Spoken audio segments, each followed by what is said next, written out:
Are you really? One and done. Yeah, that's enough of this shit. All right. Good evening, everyone, and welcome to the January 25th Litchfield Budget Committee meeting. I'd like to call the meeting to order. We'll start tonight with the Pledge of Allegiance. I pledge allegiance to the flag of the United States of America and to the republic for which it stands, one nation, under God, indivisible, with liberty and justice for all. All right, thanks everyone who is joining us tonight and those of you watching from home. This is a special meeting that kind of fell outside of our normal calendar, one that we added at our last meeting in early January. And the majority of our evening tonight is discussion and voting on school warrant article number 1. But before we get to that, I'll entertain any review or additions to tonight's agenda. I am going to add one item before we begin the school conversations this evening. Ms. Kleiner and Ms. White are here and have just a couple of quick updates as it pertains to town warrant articles and one item in which we have to re-vote because of something that's changed when they submitted that for review. Okay, so we'll do that before we have our discussion and vote on the school warrant article. All right, next on our agenda we have public input. We have several folks here with us tonight, so anyone like to come up for public input this evening? And if you could, please state your name and address for the record, please.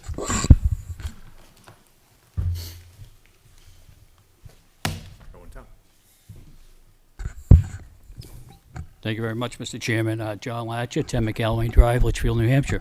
Good evening. Good evening. Hey, John. Good evening. I've been looking at the new school proposal over the last few months, and I just wanted to see how big actually this is going to cost the taxpayers. So I went out and I bought a check here. All right, this is about how big it's going to be for the taxpayers. It's not going to be no $44 million. Okay, it's not going to be $44 million. It's going to be significantly more than that. All right. Does any of you want to sign the check tonight? Sir, would you like to sign this check? I don't have that much money in my account. Mr. Taylor, how about you? Would you like to sign this check tonight? We're not going to interact, Mr. Latcher, so go ahead to your comments, please. Yeah. This check is bigger than Litchfield. Obviously, not its physical size, but its financial size.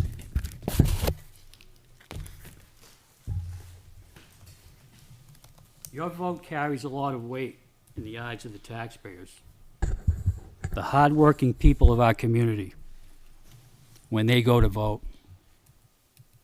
I'm sure so does your reputations.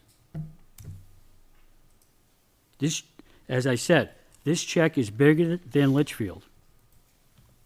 Obviously, not its physical size, but its financial size. Once again, I'll repeat that. You guys see numbers on a computer screen. The people at home that are trying to keep their head above water see cash. Okay? They see cash. And a lot of them really don't have that much cash to go around. With high fuel costs, electrical costs, they want to have a little, maybe they might have a little bit extra to maybe go to a movie or on a trip somewhere.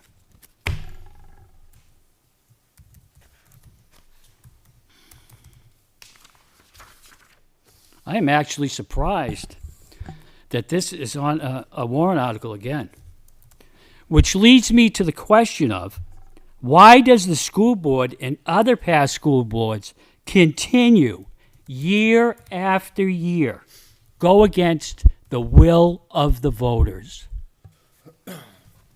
The voters, the wonderful people of our town, some on fixed incomes, some struggling to pay their bills, as I just mentioned, have spoken many times, many years, and have come to a one-word conclusion: no. I think the present school board should respect what their constituents are telling them.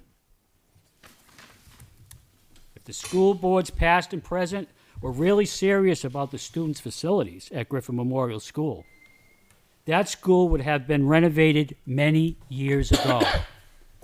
Happy students, ecstatic taxpayers. Instead, school boards past and present continue to deliberately defer maintenance on the Griffin School. I repeat, deliberately defer maintenance on the school, which should be an outrage to the taxpayers of our community. You see, the superintendent doesn't really care. He's leaving in June, packing up his tent like a carnival and leaving town, with, in addition to his resume in his back pocket, and our wonderful residents holding the bag. As I stated, deliberately deferring maintenance, trying to knock the building down, but to this day, standing tall. We appreciate the long-lasting materials that were put into that school, which has and will continue to educate the students of our town. Schools are buildings with tomorrow inside.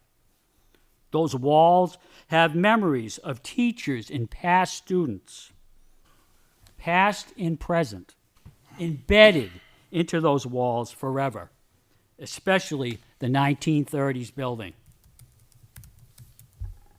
Can any of you say that you were concerned about your school facilities when you went to school?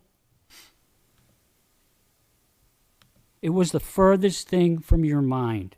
You were more interested in what was for lunch that day. If you look at the GMS website, you see pictures of students, teachers, and staff having fun and smiles that would light up a room. I didn't see despair, fear, worry, or concern in their eyes. That brings me to another question. Is there a certain group or certain members of the school board making things appear worse than they really are? My son attended Griffin. I went there for my first open house. I was impressed by the cleanliness of the building, the shiny floors, and the bright lights. The present principal says that the hallways and classrooms are slick. The former principal contradicts that statement and says that it's only in some classrooms. The taxpayers just had approximately a 20% increase in their property taxes. I called it substantial. A resident called it huge. We just got a notice about increased water rates coming soon. And, by the way, as a reminder, we're still paying on the bond for the fire station, which expires in 2038, 14 years from now. As far as the financing of this project, the school board wants to take a slow approach, putting the financing in stages, so it will ease the pain of the taxpayer. It's like the school board putting the taxpayer's arm behind their back and raising it slowly. Eventually, it's going to hurt, and hurt real bad. There's no guarantee on the building aid, Mr. Chairman. Do you know, Mr. Chairman, what the guaranteed maximum price of the project is? You don't. And you're voting on this article tonight? Do you know what the soft costs are on the project? Furniture, bleachers? You don't know that, right? And you're voting on this tonight? Mr. Chairman, has the school superintendent supplied this board with a condition of the existing school evaluation form, which he has to sign off on? You don't. And you're going to vote on this tonight? Do you have the fire safety concerns by the local fire chief, which the school superintendent has to sign off on? You don't. And you're voting on this tonight? Do you have the mechanical, the electrical, the plumbing, the structural damage, documented by a professional engineer? You don't. And you're voting on this article tonight?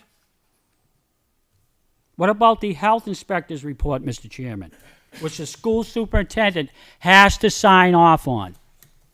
Do you have that with you? No, you don't. And you're voting on this tonight?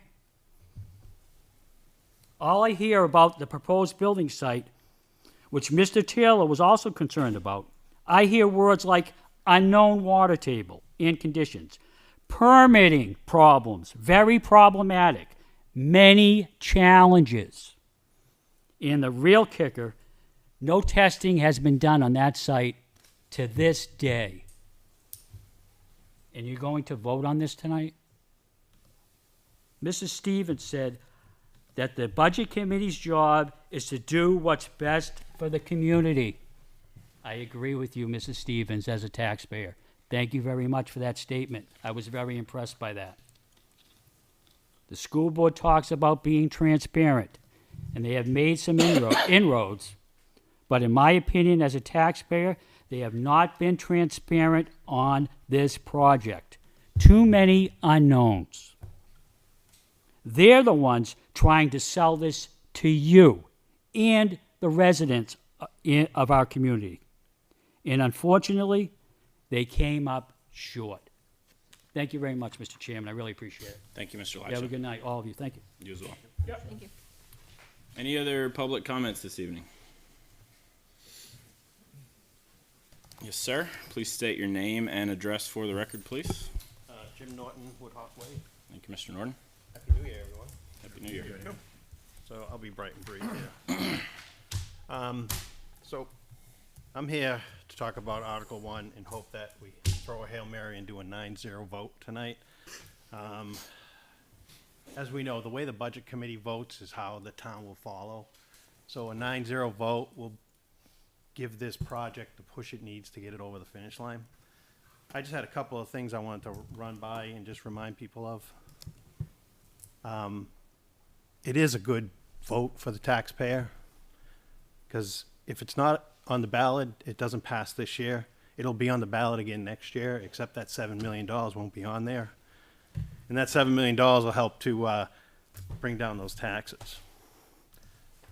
Safety and health concerns. School has mold, wet floors, mice, intercom systems that don't go through the entire school. If the unthinkable was to happen, there was no way to get word out to all those kids and teachers that something's happening. And to the teachers, we talk about why the teachers leave this district. That comes up all the time. I can tell you that if that school doesn't pass, we're going to lose more teachers. Our surrounding communities are paying more, and also they'll have a nice facility to work in. So I really hope you guys think hard, long and hard, and do the 9-0 vote for us. The taxpayers need it. Thank you. Thank you, Mr. Norton. Any other members or any other public comment this evening?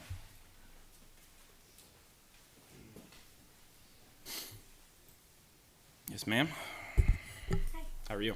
Good, how are you? Good. Jeannie Nachtel, 43 Tanager Way. I teach at GMS.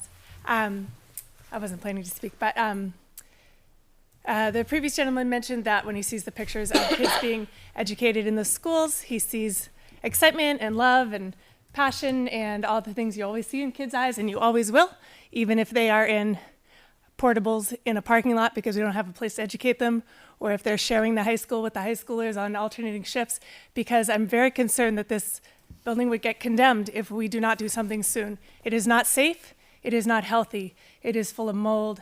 It has wet floors. It does not have adequate space to educate students. They're being educated in busy hallways that are too small. There is no fire suppression. There is no sprinkler system. There are sizable cracks in the walls that go from ceiling to floor. There are, I just could go on all night, and you probably know about all the issues. I mean, the pests that we have every single day today, I saw 3 unwanted pests today alone. That's not even on the critical needs list. That's bottom of the line. That's just something we put up with because we live in the country. But it's not an adequate place to educate students. And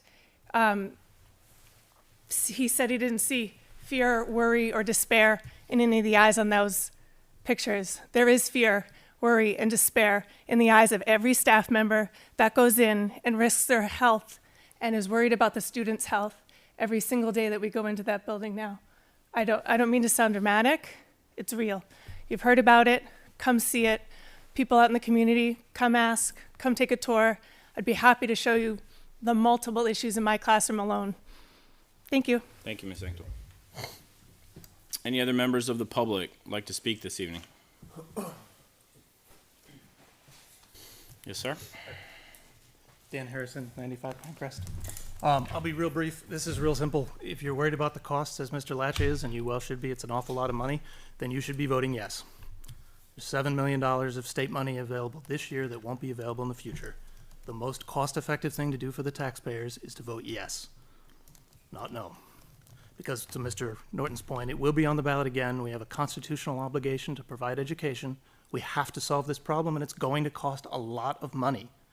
The decision in front of the 9 of you today, do you want the state to pick up $7 million, or do you want to defer it later and we probably pick it up ourselves?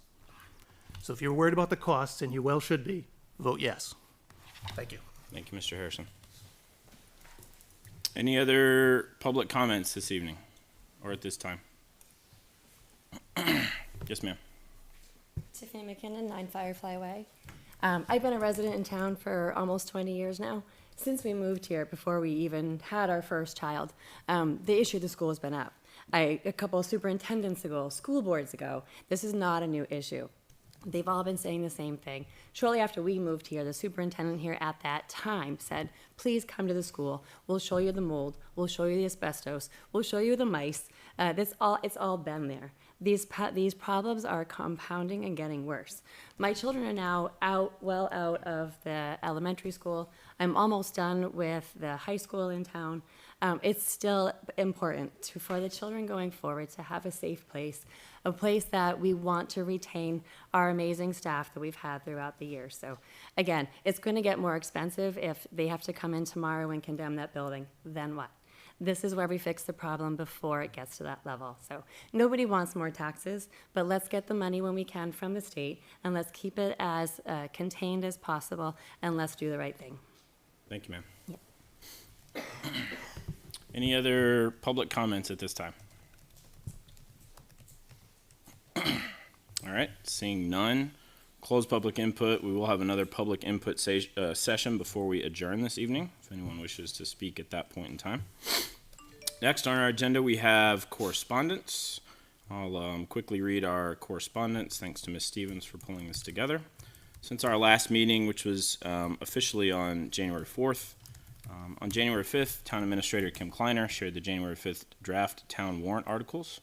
Also on January 5th, bookkeeper Heather Sneman forwarded the town January 5th budget report. And also on January 5th, Chair Sun sent the January 11th meeting agenda. On January 7th, Ronald Blinas observed that information on upcoming meetings is difficult to find on the town and school websites. He suggested highlighted notices on each homepage. School Board Rep Andrew Cutter responded to clarify the January 11th meeting schedule. Superintendent Mike Jetty noted additional spaces where all meetings are posted. On January 8th, Chair Sun sent the January 25th meeting agenda. Also on January 8th, Recording Secretary Matthew Sullivan shared the meeting minutes from January 4th. On January 11th, Chair Sun shared the budget hearing slides with the committee.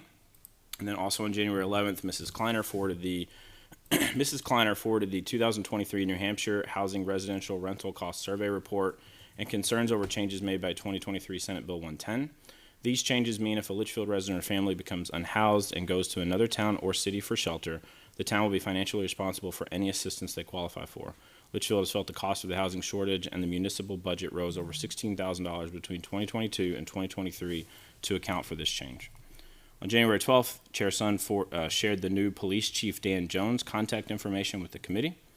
Also on January 12th, Mr. Oblinas shared a spreadsheet to estimate the tax impacts of each warrant article in relation to assessed home value and suggested it or a similar tool be posted to the Budget Committee portal, which Ms. Stevens has done.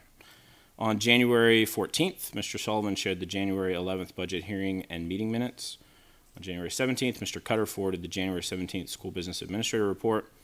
On January 18th, Mr. Cutter provided an overview of the school board's discussions and unanimous approval of 3 bonds to fund the proposed elementary school building for a total cost projection of $51,952,965.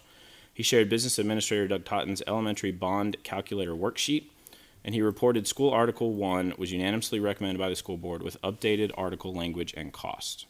And then finally, on January 22nd, Mr. Totten provided further detail on the elementary bond projections worksheet with estimated annual tax impacts. He noted the first year cost of $53,950 should not be considered the typical loan payment.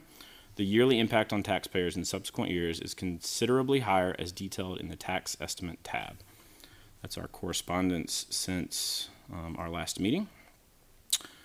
Next, we have review and acceptance of minutes. I think Mr. Sullivan just sent the January 4th minutes today, so I realize people may not have had an opportunity to review those yet.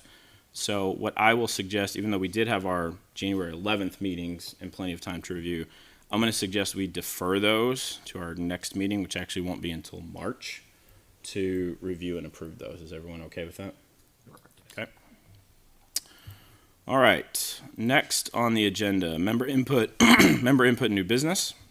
As I mentioned when we started, we have Ms. Kleiner and Ms. White here just for a couple of quick changes to the town budget and one warrant article that we have to revote this evening due to some change. So I'm going to invite them up right now for a few minutes to share what changed and why it changed. And then we will entertain a motion to revote one of those warrant articles.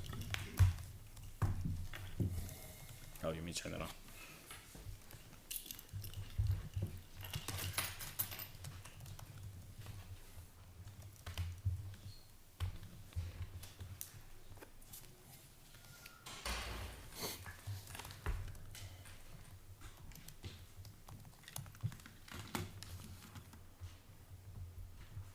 Is that you?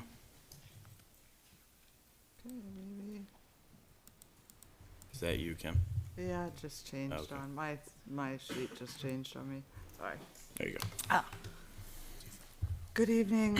So first, my apologies for having to come before you this evening, and I want to assure you that all of our warrant articles were shared with legal way back in December.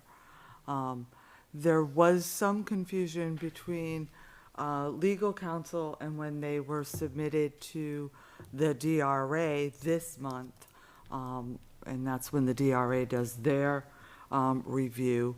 And we were informed that because we are an SB2 town, we cannot use existing funds within the budget to offset a warrant article.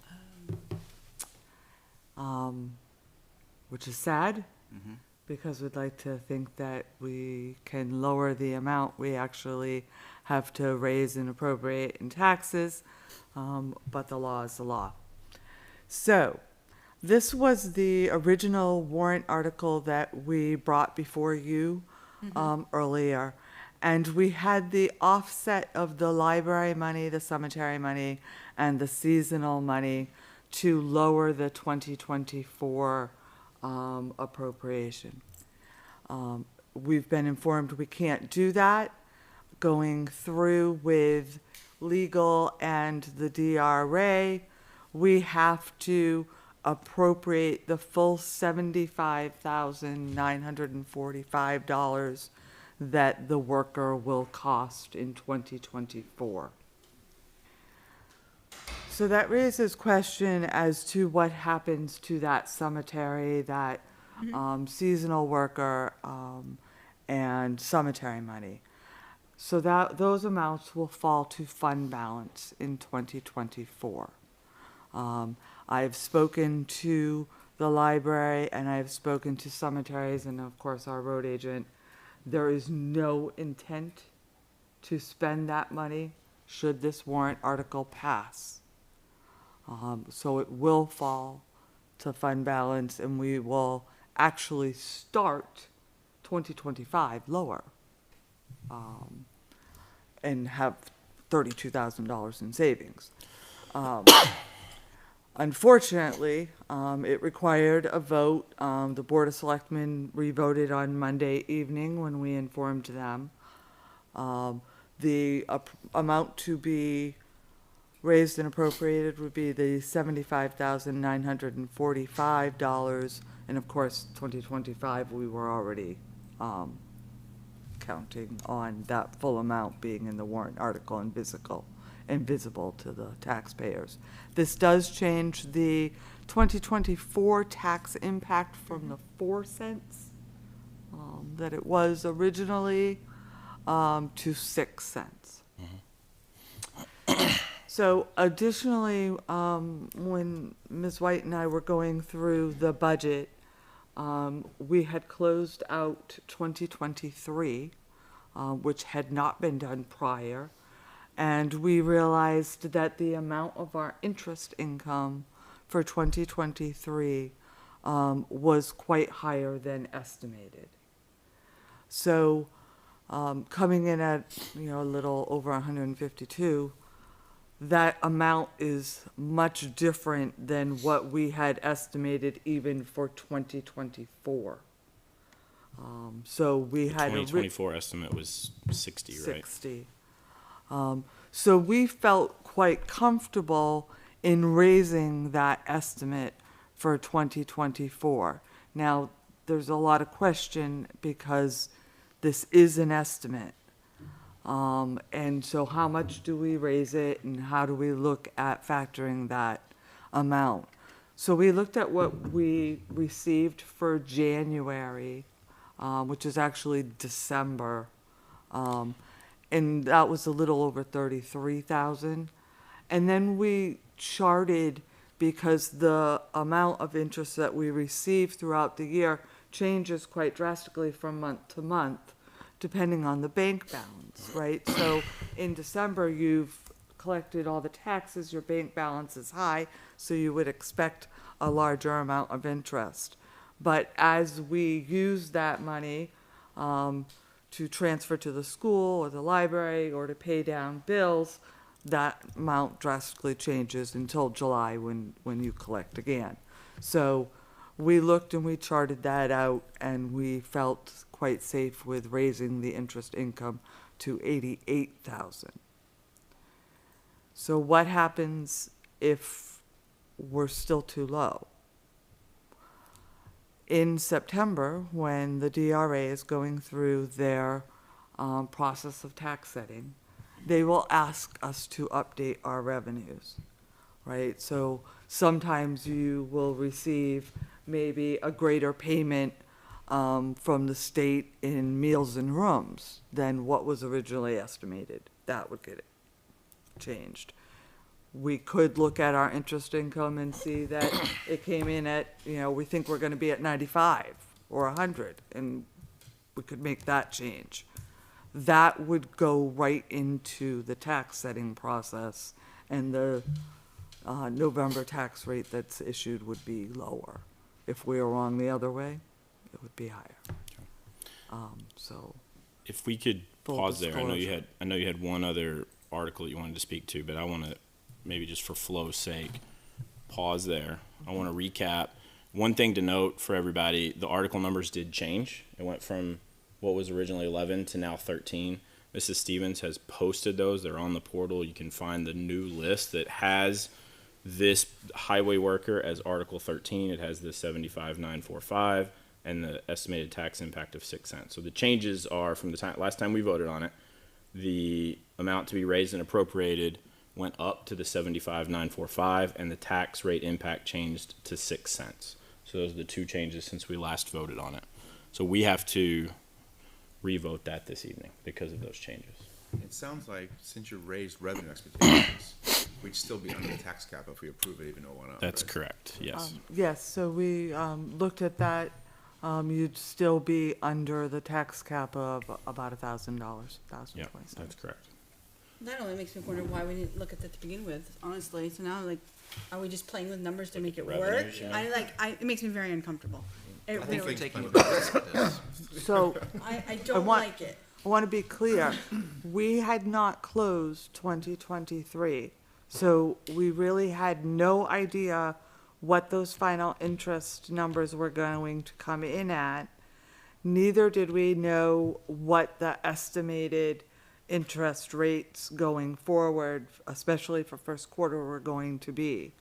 So if you had asked us when we were putting together the budget in, September, October, if we had felt comfortable raising it, I would have said no.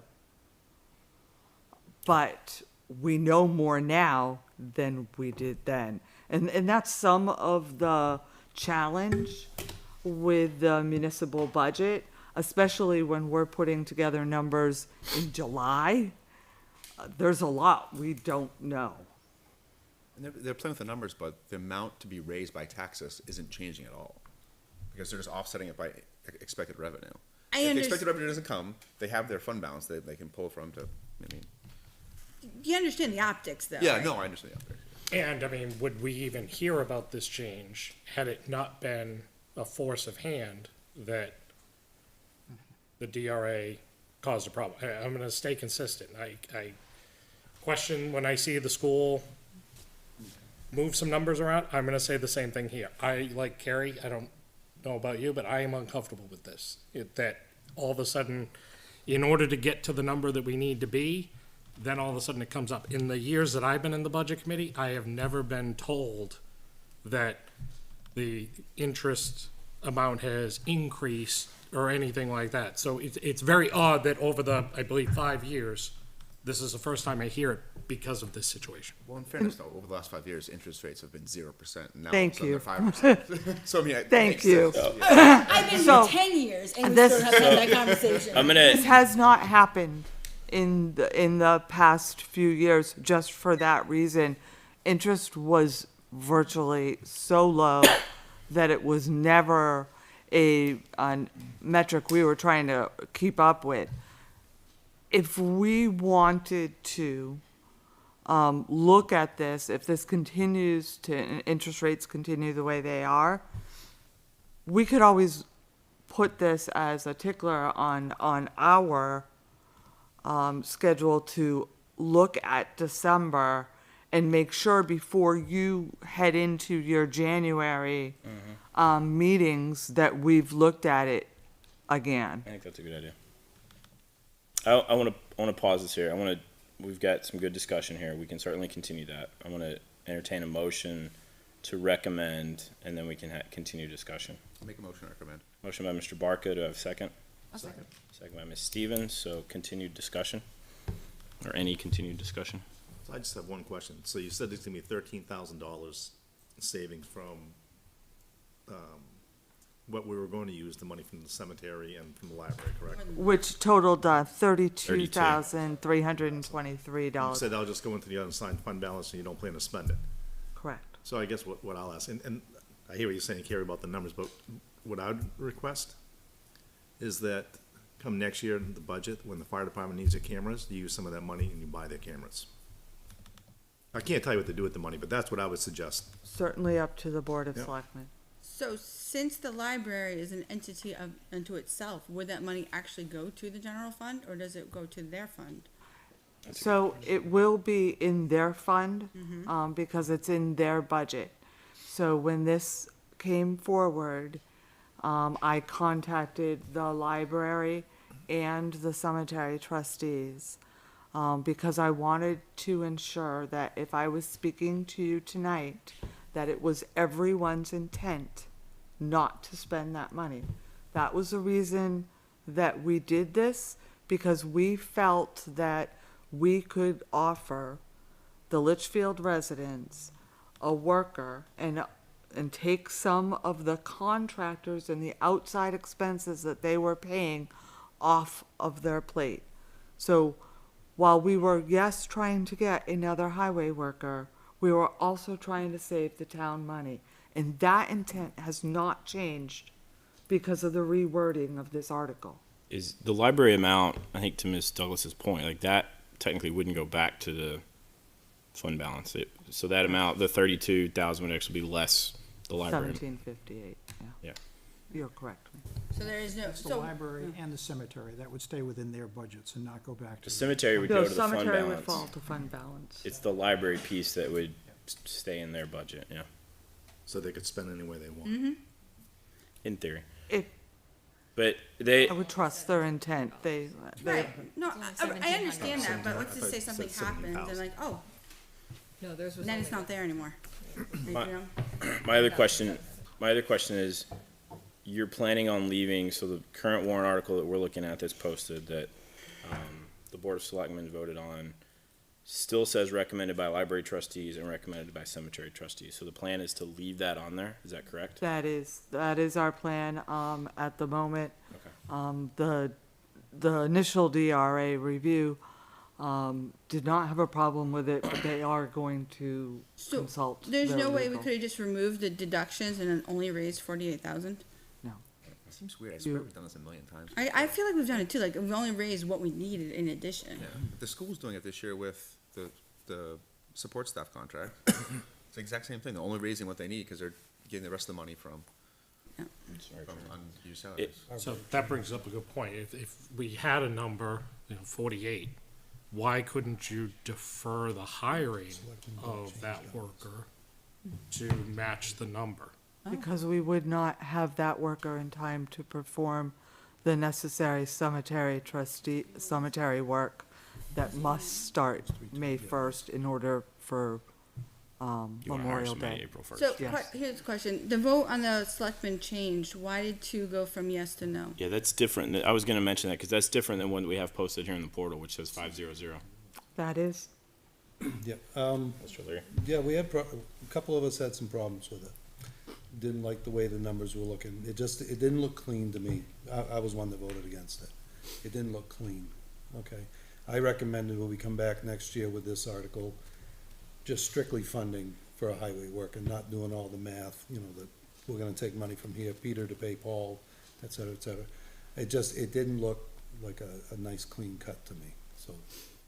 The problem is you have to do that because otherwise you're leaving the money in for the contractors and you're raising more than you have to raise. Well, if the article fails, the contractors are gonna have to be hired this year. Correct. Yeah, no, exactly. So they'll have the money. Yeah. But if we come in with a clean warrant next year, But if you come in with a clean warrant next year, Then you'd still have that money in Still the have the money in budget, the budget in for theory, contractors because in you'd have case to wait it to see. fails. Right, yeah. Any additional new discussion on this? Just one, oh, sorry, go ahead.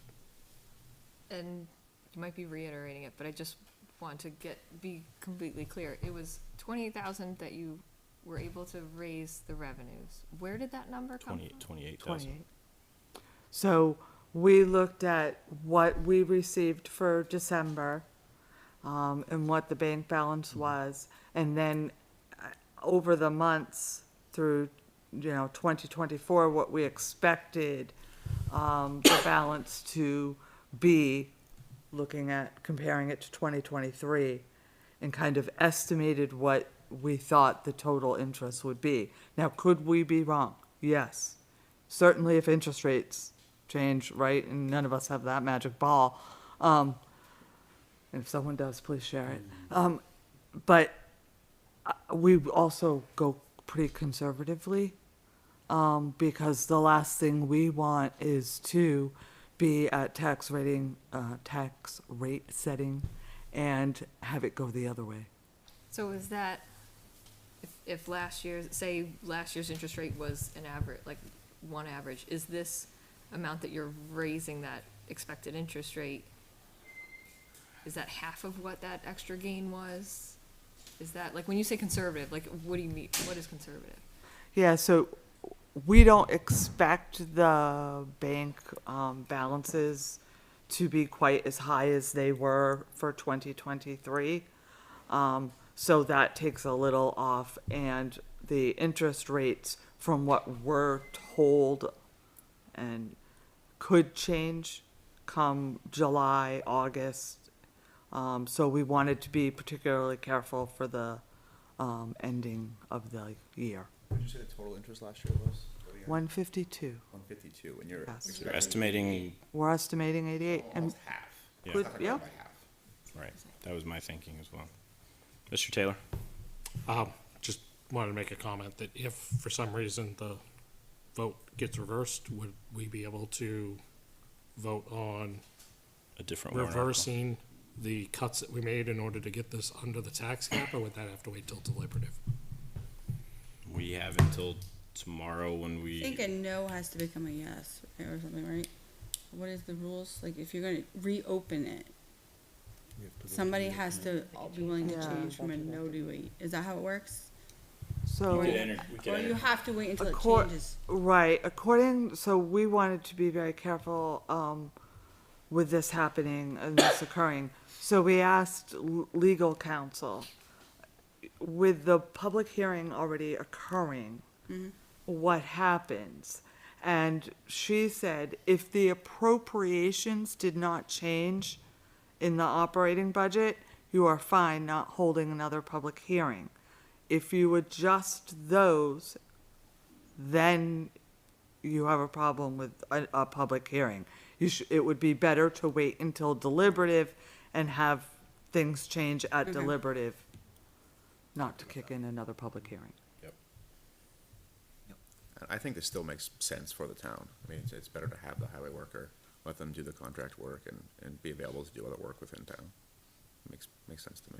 Any additional new discussion? I say represent it next year and just, I'm gonna vote no. I don't, it just, to me, it just feels, I'm uncomfortable with the, oh wait, we found enough money. So I appreciate where the position you were in, but I'm not comfortable with the way that, so I would wait a year as well. I don't like that piece of it either, but I agree with Derek that I think this is the best option for the town. And ultimately, let's let the voters decide on it. But they still can decide. But the money's already in the budget for the maintenance. That is correct. I would say let that ride out, let that expend. Any additional discussion? All right, call to vote. We'll roll call. So this is a motion to recommend Article 13 with the changes that we discussed earlier this evening. Mr. Hayes. No. Mr. Cutter. Yes. Mr. Leary. No. Ms. Douglas. No.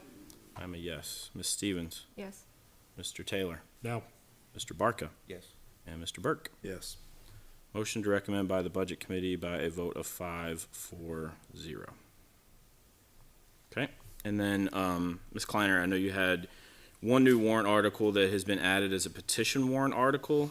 That is on the portal. I'm sure you have it up there as well, and you just wanted to speak to that quickly this evening. I just wanted to inform the budget committee that we had received it. It has been verified by the town clerk.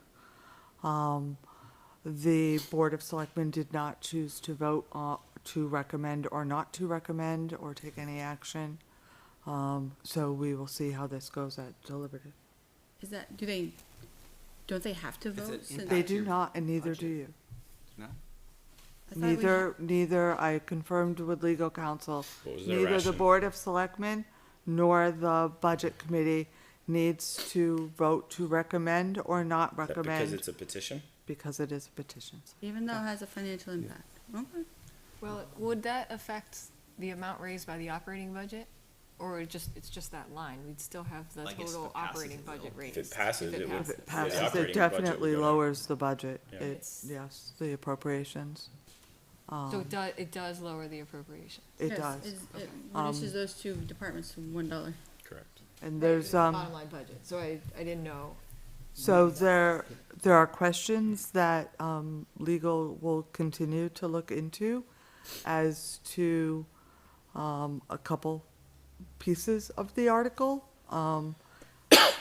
In the case they have been paid more than $1, unclear who they are. Really? They are not specified. And if you have a worker, I think, anybody in employment knows this, if you have a worker who has worked, you cannot say you will not pay them. That is against the law. So if they have accumulated the hours, you must pay it. I think there's other parts of this article that are being still reviewed, but the signatures to put it on the warrant were there and were verified. So there it sits.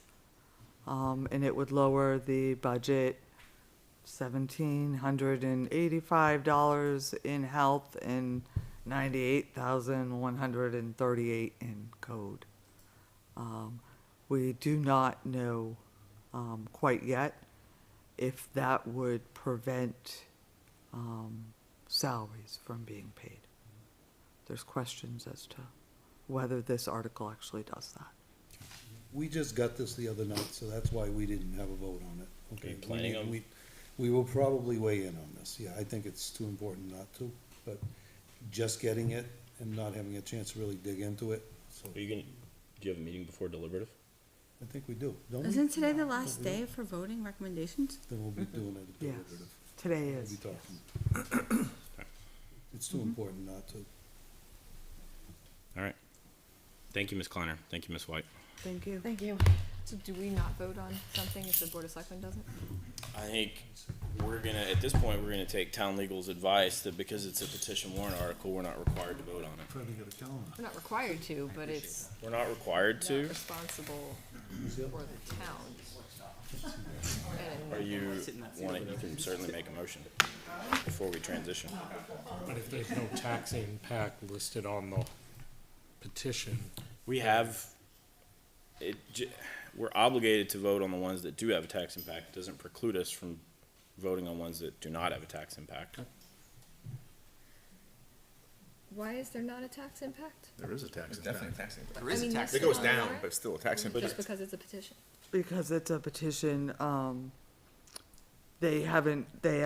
neither the DRA has asked us for a tax impact, and legal has informed us to put it on as is, as was stated on the petition. Yeah.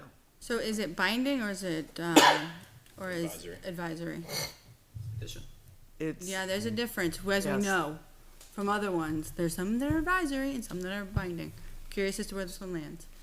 from what was told to me, there are parts of the warrant article that may or may not be binding. Okay. The Board of Selectmen set salaries. Mhm. This does not speak to eliminating a position, it speaks to lowering the bottom line of a budget. So the question still remains as to whether the selectmen would need to find those salaries out of other existing budgets. So just saying, it has a lot of impact that is not clear to us yet. Here's what I would recommend. If they're gonna discuss this at deliberative, we still have the opportunity to vote after deliberative and do it then, and it could appear on the voter guide and the, I thought we could only vote at deliberative if it changed. Well, it sounds like there may be changes proposed. could be. I don't wanna bank on that. You're welcome. You can. I think we should I'm more curious as to why someone felt the need to put forward such a warrant article. So it'd be obviously interesting have to, A gripe? A gripe, yeah. so it'd be interesting to see if that affects my vote. So if necessary, at the current time, it doesn't seem like it's necessary. So for tonight, I'd like to make a motion to recommend Article 16. Second. I think it's a bad idea to do it before the Board of Selectmen vote. They should have already voted. Well, I can't debate that. So we have a motion and a second. Just additional discussion. I personally think it's clearly, obviously, it's a bad idea. You can't just eliminate Yep. that position, Yeah, so. I think I independent think we of should what the weigh in, Board of it's Selectmen. like, tell the voters that, no, we don't think it should be done, 'cause it's gonna put the selectmen in a bind trying to find that money, 'cause you just can't get rid of that position. I agree. So you said a vote to recommend? Or do Yeah, you but wanna you have a to vote double to recommend negative? it. Yeah, I mean, yes, that was the motion, but yes, you can vote. So we vote no. Correct. I will be voting no. Correct. Any, Got it. I any additional forgot. new discussion on this? Backwards. Cause there may be good reason behind it, but that doesn't mean it's a responsible budget thing to do. Agreed. Okay. So this is a motion to recommend Article 16, which is the petition warrant article by the Budget Committee. We'll do a roll call vote. Mr. Hayes? No at this time. Mr. Cutter? No. Mr. Leary? No. Ms. Douglas? I signed, so should I abstain? It is, So I will- it is your call. You can vote any way you want. I'm you gonna don't vote. have to abstain just because you signed it. You can Alright. abstain for, Well, I know, reason. I'm actually voting yes.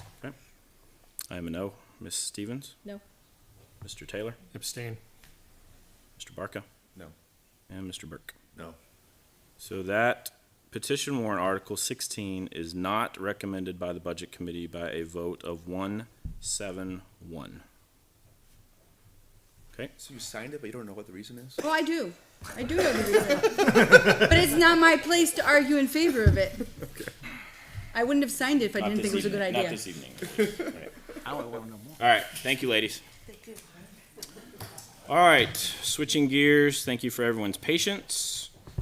Switching gears to the second item of business we have for this evening, which is school warrant article voting 1.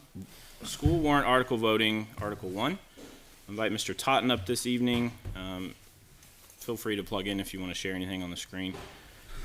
What I'm going to do, just for process purposes, because when we met in early January, we did not read this in, and then to recommend or not recommend. So what I'm going to do for a process, I'm going to read the article in full as it's stated and was voted on by the school board. We'll entertain a motion. Well, there were questions about this first. So Yeah, we'll do this. All right. We can do that during discussion. And he has, yes, he has this. Yeah. So, and then during discussion, we'll take all questions that have been submitted and answered and any additional ones that come up this evening. Okay? So I'm going to read this in for the record.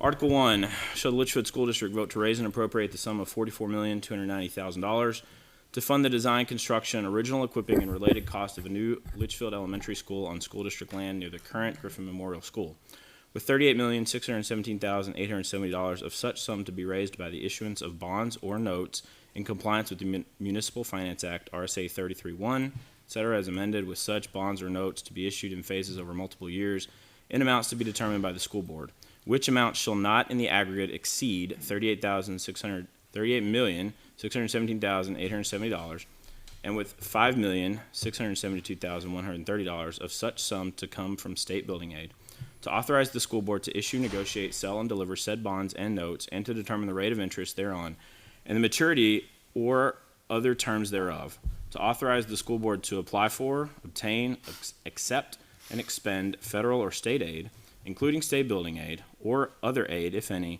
which may be available for said project, to authorize the school board to take any other action, or to pass any other vote relative thereto, and finally, to raise and appropriate the additional sum of $53,950 for the first year's payment on the bond.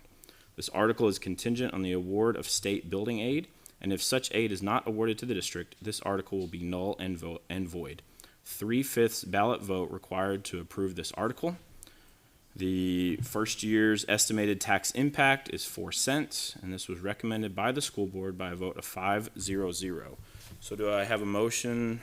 Mr. I have a motion. Chairman, Yes, sir. I would like to make a motion to approve Article 1. I have a motion by Mr. Cutter. Do I have a second? Second. Second by Mr. Barca. Discussion? Mr. Cutter. Chairman, I have some prepared remarks I'd like to read to the Budget Committee and to the public this evening. Okay. It is a little lengthy.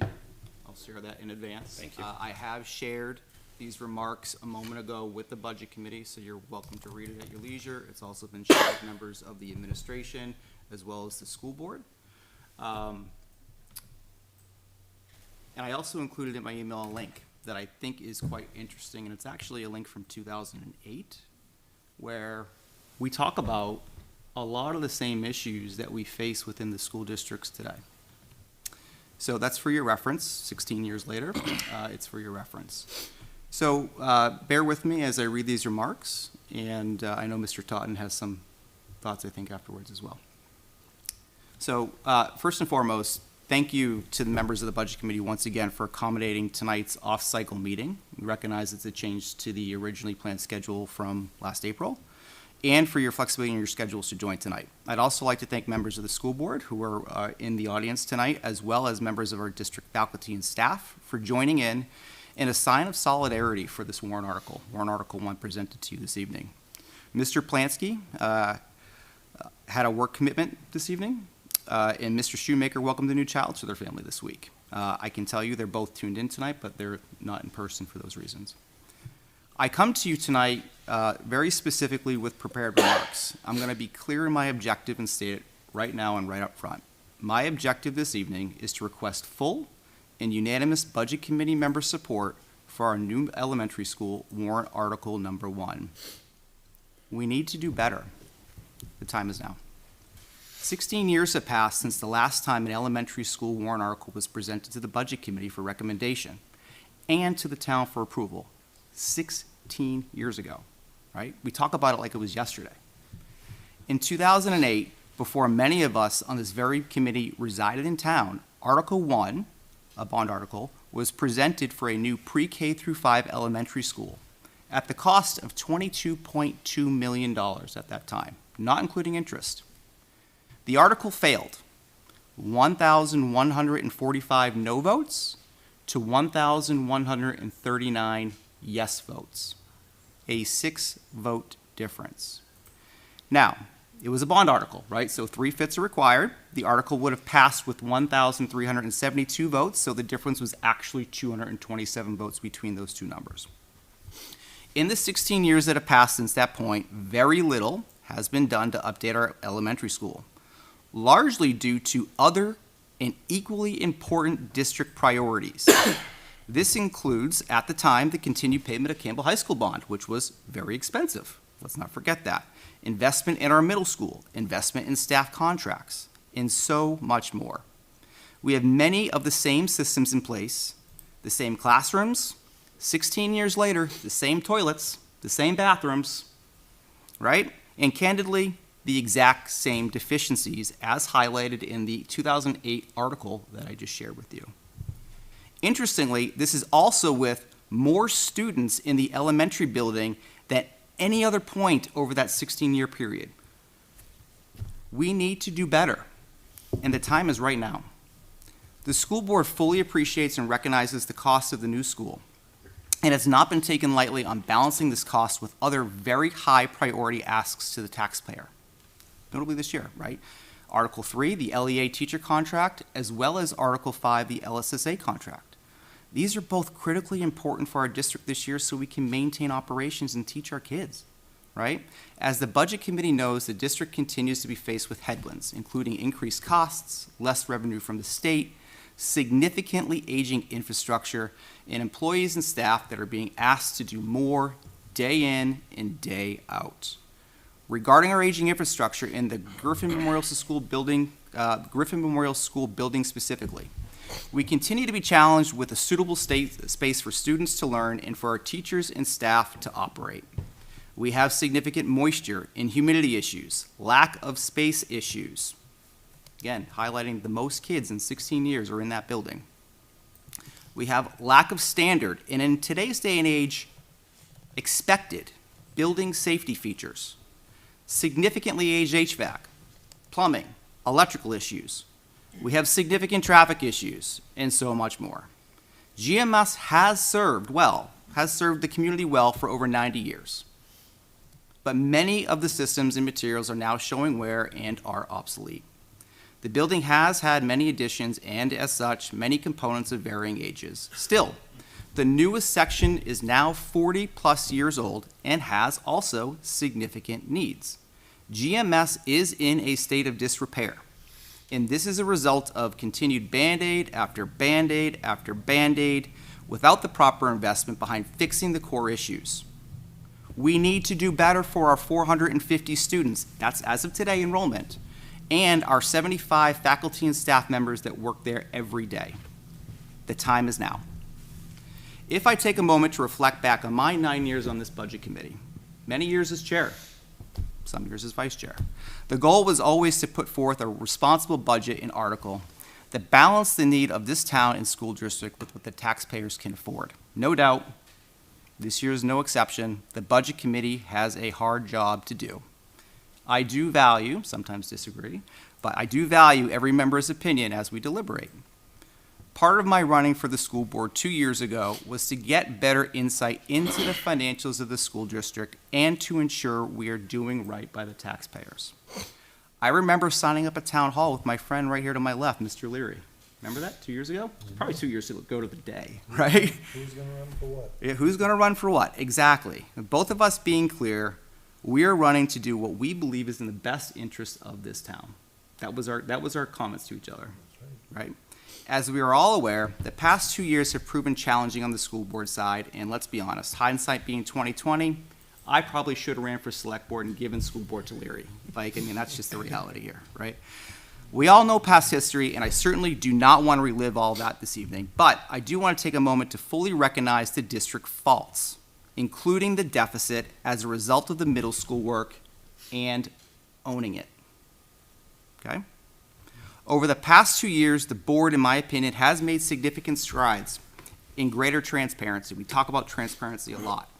This has even been complemented by the Budget Committee and the level of detail in Business Administrator Totten's reports. We have greater governance through continued review and refinement of our policies, far greater oversight over our manifest items. It's no longer a rubber stamp exercise. We have far greater oversight of budget transfers, Fund 30 account management, and more. I want the Budget Committee to know right here and right now that the school board is fully committed to warrant Article 1, a new school, voting unanimously to support this article.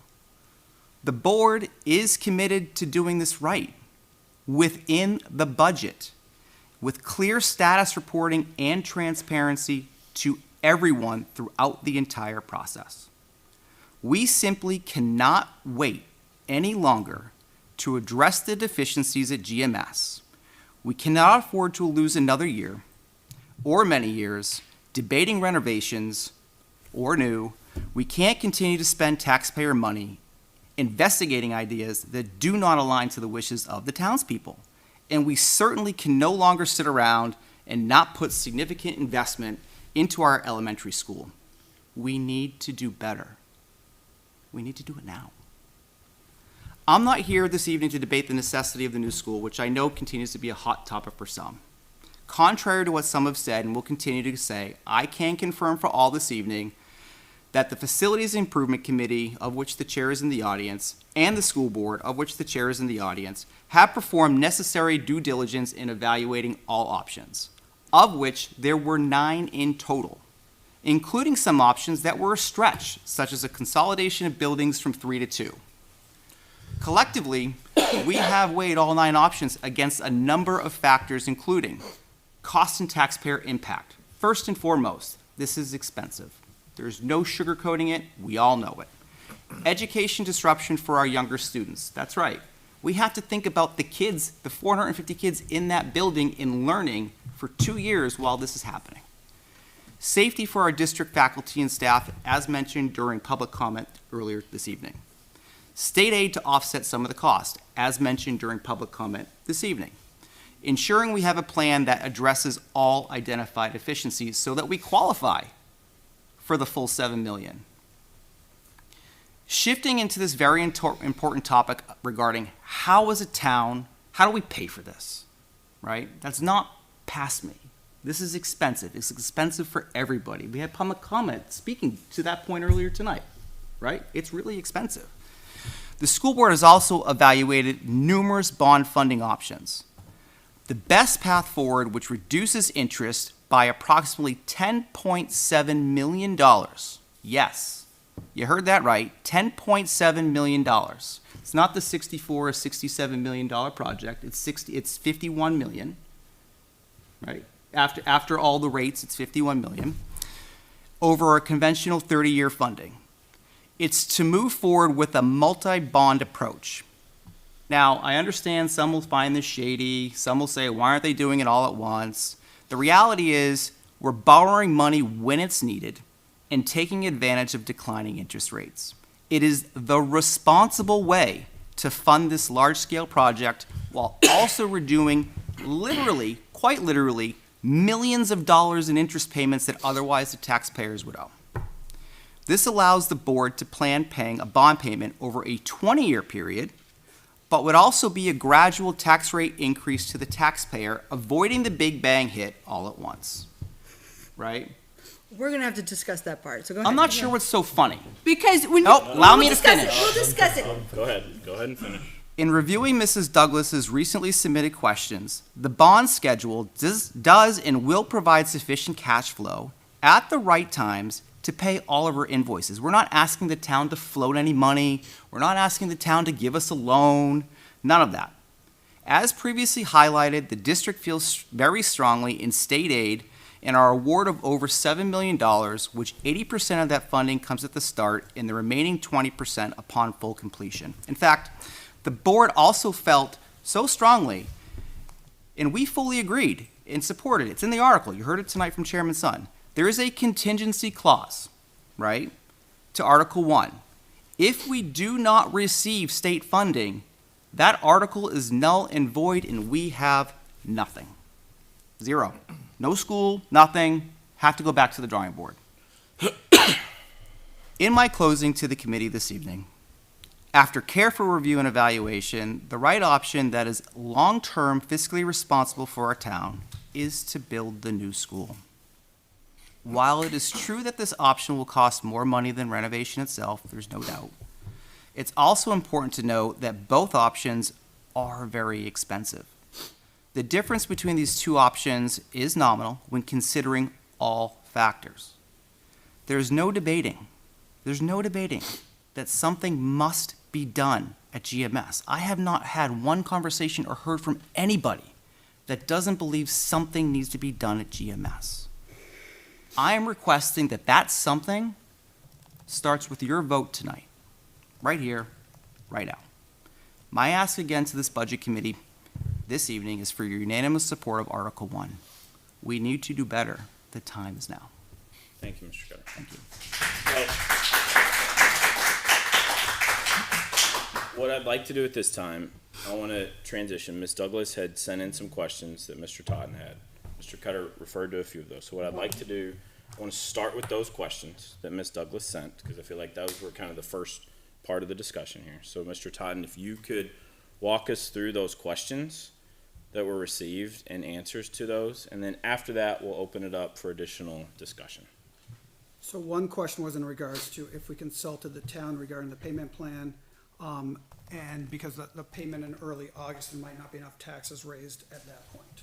So on November 1st, Mike Jetty, Kim Kleiner, and I met with Jill McNeil from the New Hampshire Bond Bank, and that was the crux of our meeting with Jill, to kind of talk about typical payments of the bond and taxes related to paying off the bond.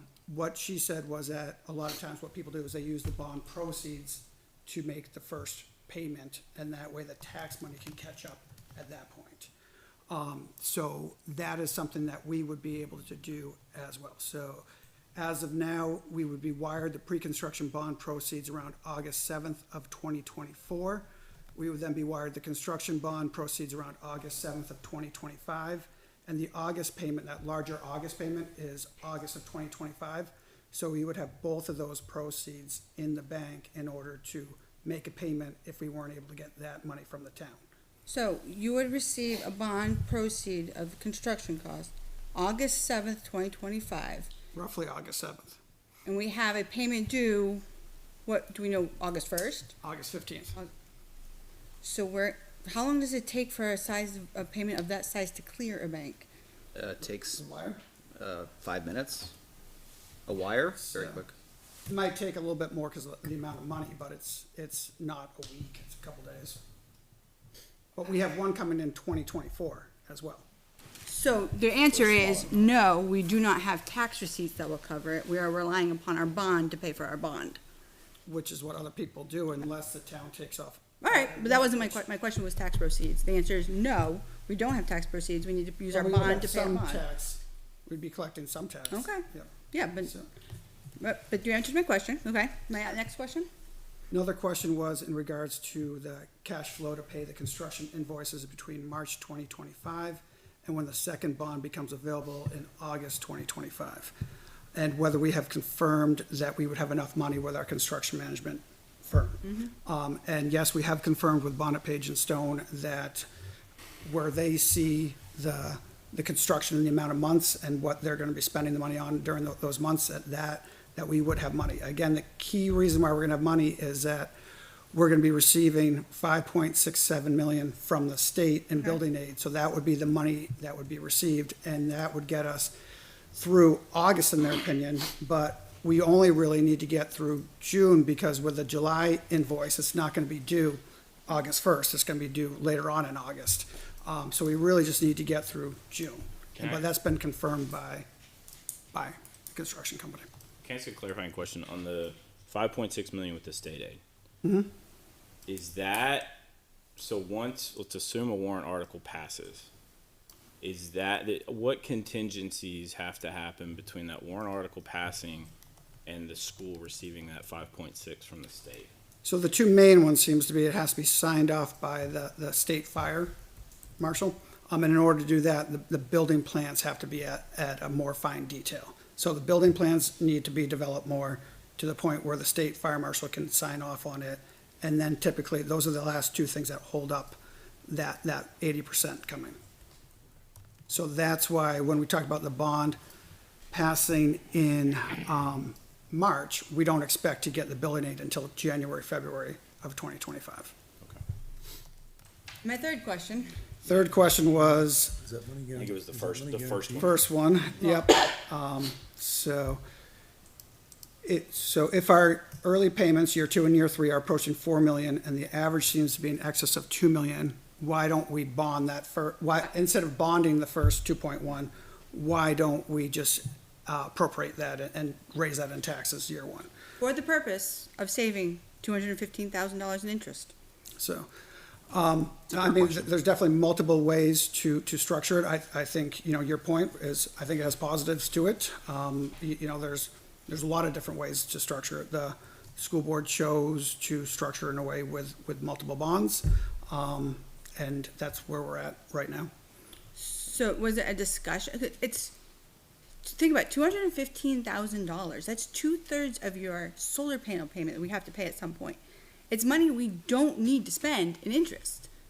Realistically, because we talk about phasing in the rate. You go from 4 cents in 2025 to $1.15 in 2022 to $2.97 in 2027.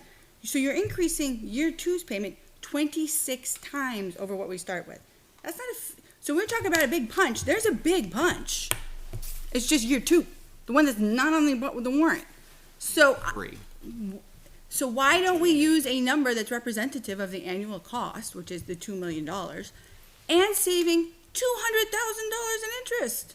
We pat ourselves on the back for saving this much.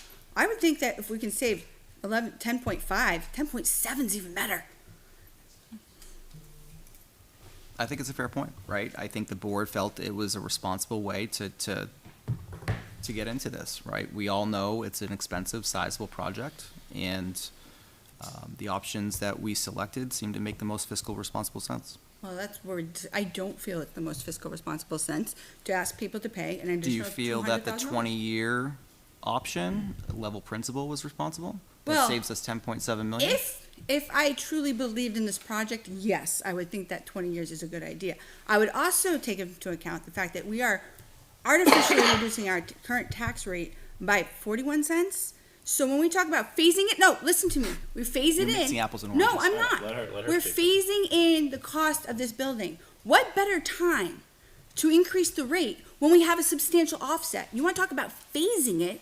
Well, then use the offset we're going to have with a big increase. If the concern is it's too big at first, well, we have the benefit of having a refund coming to the taxpayers that will limit that, which will then allow us to save an additional $200,000. You're talking a warrant article versus operating budget.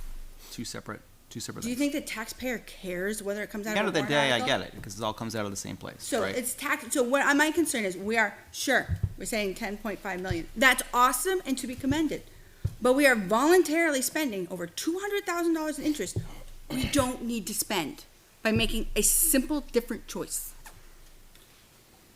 Ms. Douglas, I want to make sure before we open it up for additional discussion that your 3 questions that you submitted earlier this week were answered. I believe so. Thank you. All right, additional discussion on this warrant article. People's thoughts, questions? Mr. Totten's here to share. Sorry, I want to add one thing, Mr. Hayes, I apologize. I want to make sure everybody, because I know Ms. Douglas is looking at it, I can see. If you don't have it in front of you, it's probably good because it's going to help with a lot of our questions and discussion. The elementary bond structure and projections Excel file that Mr. Totten put together. It has tabs at the bottom that shows a lot of the breakdowns that we're discussing. So, Because realistically, over the term, the average tax impact is just shy of $2. Is the $1.95 if we do the 4 cents over? So at $1.95, why would we not just start with the $2 million? To me, I don't think it was. We wanted to talk about doing the wise for our taxpayers, our neighbors. I don't think we picked that choice. Mr. Hayes. Yes, let's say at the end of the project, let's say this passes. The initial state aid that we got, 5.6 million. If the new school does not meet the criteria of our application, do we have to pay that $5.6 million back? Does, the new school would have to meet the criteria. But let's say that the state. So afterwards, what they do is they take the final expenses and they look at square footage and they look at, they're more looking at square footage, but there is a chance that we wouldn't get the remaining 20%, which no one is projecting. And there is a chance that schools have to pay back, I believe, some of it, but I don't know where it caps it. But there is, the team that came out to our school, although we're fifth in line to get funds, we were second if you take out the fact that we just don't have a lot of free and reduced students in Litchfield compared to other towns that are putting in for schools. So we were second in deficiencies. So I think it's easier for Litchfield if they created a new school to fix their deficiencies than say some other schools that might be doing renovation. So I don't think, no one is concerned with us getting that 5.6 to 7 million. So I have an additional question, because I didn't have a chance to fully go through line by line. I don't even think I have a line by line budget proposal for this project, but when this was developed, it was developed with this site in mind, correct? The proposed land. When, the numbers you're looking at now? No, the numbers that you're looking at now is once we move past the new site and land. So it factors in all the testing, the remediation, any other addressing that might need to be done at the site that we claimed originally was too high in water. Site that we claimed. Well, we originally, there were concerns about the water table at the site. Not the preferred site. Not the preferred site. So does the site work all factor in all the additional expenses? Have we had time to do a full, thorough review? I know that was talked, sorry, go ahead. To update the plan accordingly? I know that was talked about, I think, at the last facilities meeting by Mr. Barker. Yeah. And so my understanding, please correct me if I'm wrong, Doug, was that there was work that he was going to do between that time in January and March that pertained to some of this site work. Is that correct? There is, but there was also geotechnical work done in 2004. I know that goes back, but sand to sand, wetlands sometimes is close to the wetlands at that point. Because again, that site was looked at the back, because there's been multiple times where an elementary school has been put on a warrant, whether it be down there or up at the plateau at the middle school site. So our current, Keach and Nordstrom, which is our civil engineers, they looked at the geotech report from 2004, and they're confident with drainage that we would be fine. So yeah, it's geared with under-school drainage in order to work out the higher water table. Can I ask a follow-up to that? I had a couple of people reach out to me. I'm going to get the date wrong. It might have been 2 weeks ago when we had a lot of rain and folks were driving by the ball field area there on 3A, and there were a lot of ponds that were sitting there. How does that factor into either that report or some of the work that Kyle's going to do? So it depends on which ball field you're looking at. The lower fields. Like the one by 3A? Yes. So the school is going further back. The school is going on the baseball field and then into the woods a little bit. The idea would be to cut down some of the trees and to have it pushed as far back from 3A as possible. So that current area would still remain as it is. Thank you. Do we have an idea of what the plan would be for the existing building once this is constructed? We would need we want the town to be part of that. Whenever you have a school, especially in a town like Litchfield, it's a community school. So as, if a new school was being built, then we would want the town input on that and what to do with the existing facility. So there's the potential we could end up with a new building and still have to maintain the existing building. So for me, because I work at the school, I want as much tax dollars going to education. Mm-hmm. So we need, if we want to do something different with the building, we would need the support of the town to kind of agree on, we're going to financially do something with that building, because at the end of the day, we need our school tax dollars going to education, not necessarily maintaining the property as it is. So in the cost right now is cost to keep the 1930s building and with slight modifications, and then to demolish everything else. I'm not saying that's the plan, but that's within the cost right now. So keeping the 1930s building, demolishing everything else, and then working with the town to decide, okay, what are we gonna do with the 1930s building? Or if we don't wanna demolish the rest, what are we gonna do with the rest? Or if we only wanna selectively demolish some, what is that gonna look like? There's a chance where you could keep the gym, the office areas, and a couple classrooms, and the 1930s building, and demolish everything else at that point too. I don't want to speak for the rec, but I know, basketball space and other space is always an important spot in a town. So there would be future conversations with the town. I think if this passes, that's a great idea. Mr. Leary and I were at Talent this past Saturday on a very frigid day of basketball, so I know that's continued concern there. One of my concerns is when we put the fire station on, we had a lot more information. We actually discussed what to do with the existing building. I just feel like we're still a little too early in the conversation. I know that there's concern about state aid, but who's to say there won't be more available later? So, to me, I've seen what happens when we rush through, and ends up those who argue that it costs too much to do nothing. Well, I think we've learned that that's not quite true. So I'm worried that we don't fully know what we're getting into, and on a number this size, that could be incredibly costly. Just a follow-up, and I guess a follow-up from Ms. Douglas's comment, and a question directed at Mr. Totten is, I'm gonna come back to it, never mind. Other comments? Yeah, on the demolition cost, is that just straight demolition cost, or is there also money built in there for hazardous material removal? Because clearly for that building in the shape that it's in is clearly going to have some major EPA mitigation that's gonna need to happen as well. Yeah, there's asbestos in that building. I mean, I think there's other stuff in the 1930s that wouldn't be demolished at that time, but they are aware that the age of the building, and what's in the building And for it that as well. demolition and disposal of asbestos has been It is. baked into the demolition Yeah, part? and we've drilled into that heavily. Okay. Right, because I too question how that's a reasonable number, and our architect has confirmed and reconfirmed and reconfirmed and reconfirmed that number is right. And if he's wrong?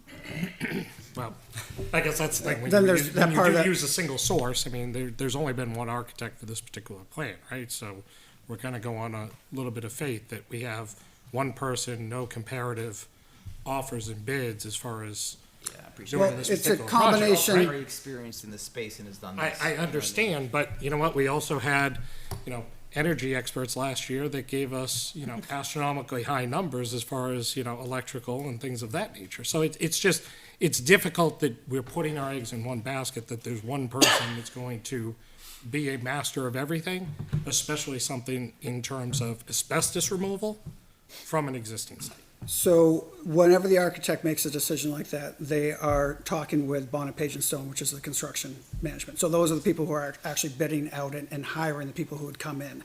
So all the numbers that the architect has come up with has been in conjunction with them.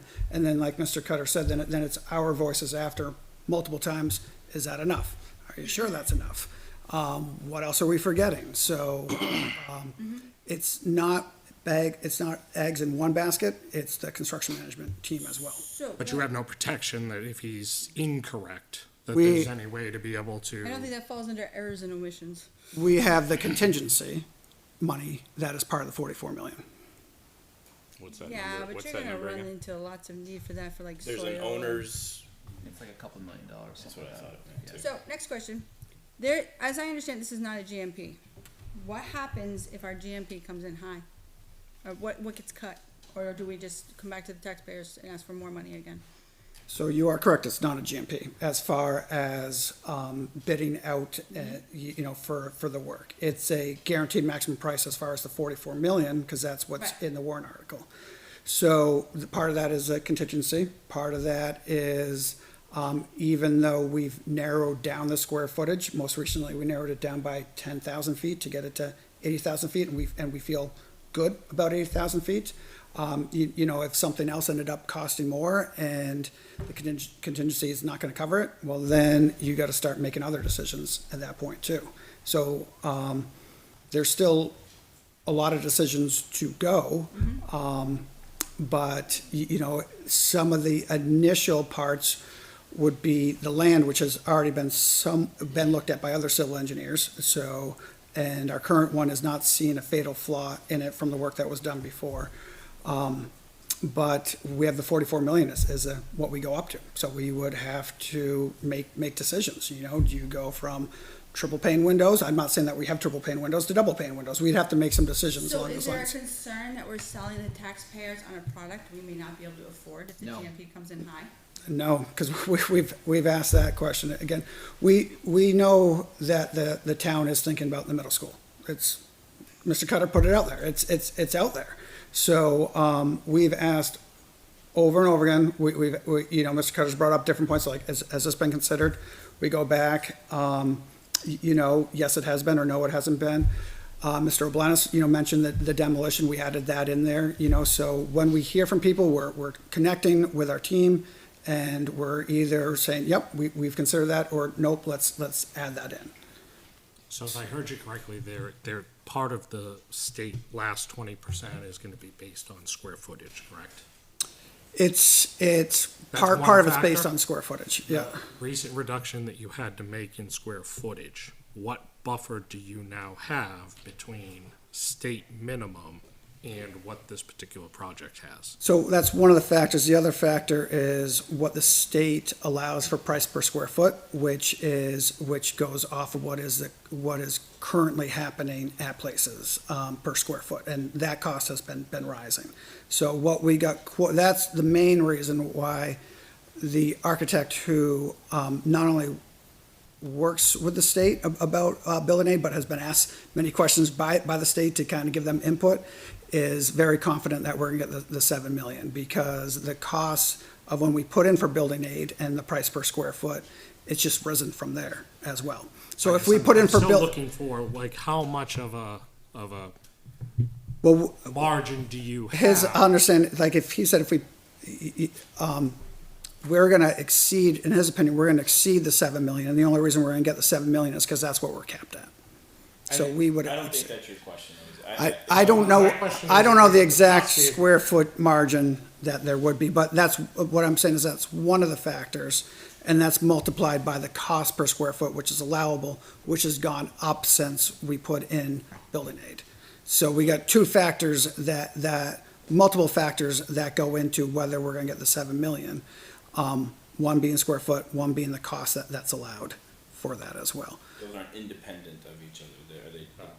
They're related. Because They're related, reduce yeah. the square But footage if- and the cost went up, then you're really going the wrong way and upside down. I guess my point. No, what I mean by cost going up is what the state allows. So the state says this, for this amount of square feet, we're only gonna give you this amount per square foot.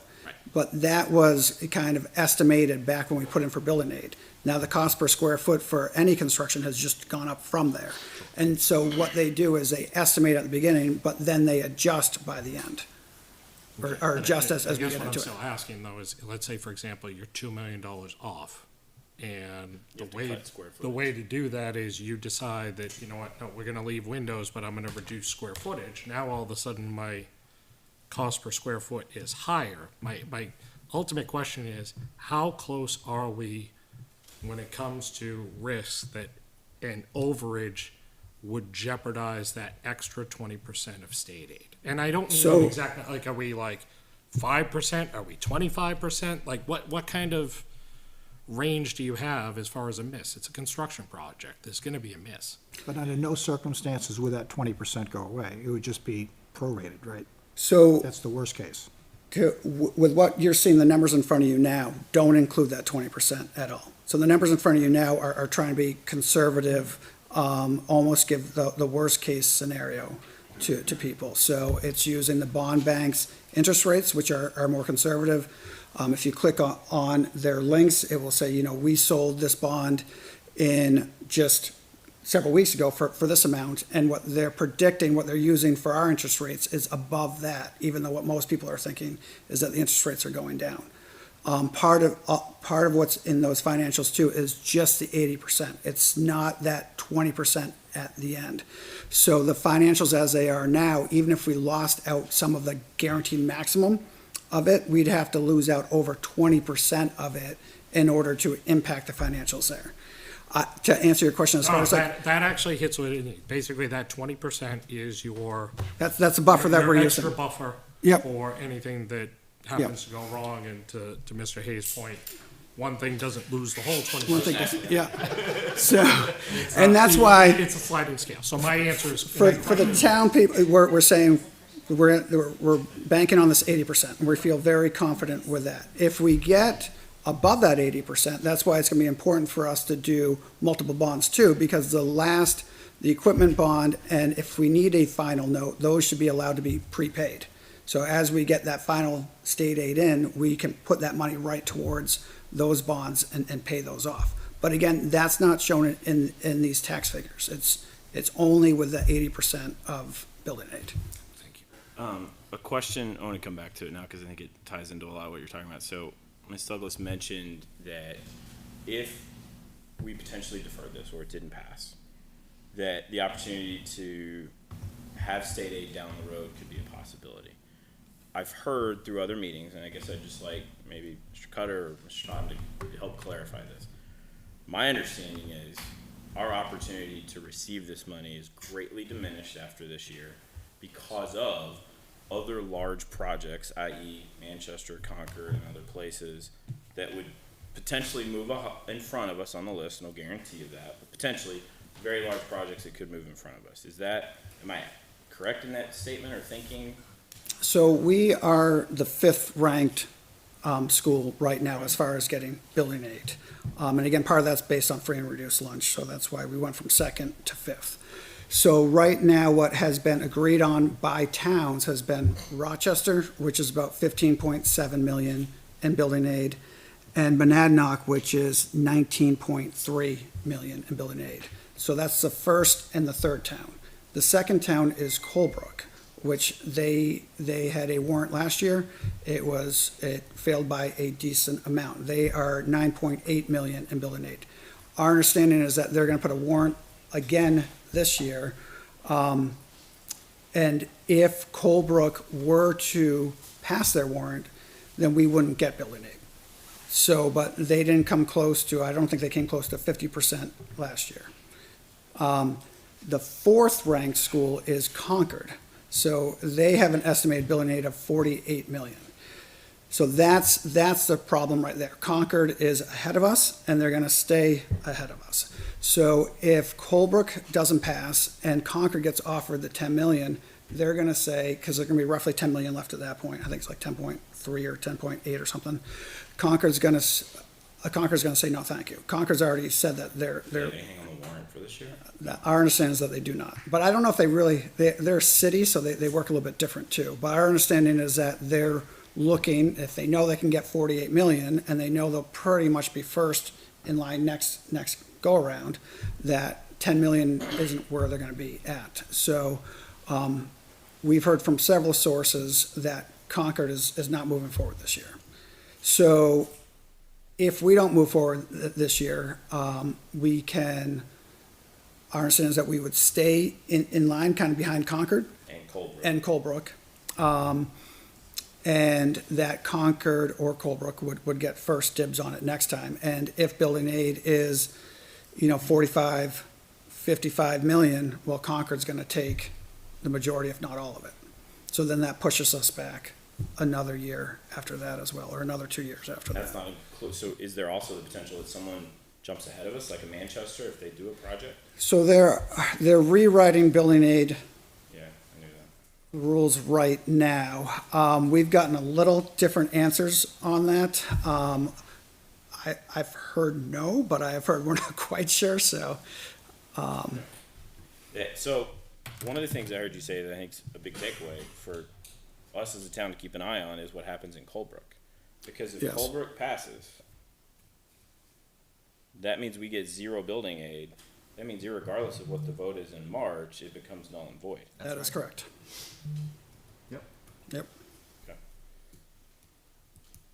I happen to be looking at the Colebrook site as we're talking here, right? And I don't see any mention on any of their last 3 months' agendas of a new school. Just throwing that out there. Additional discussion, comments, questions?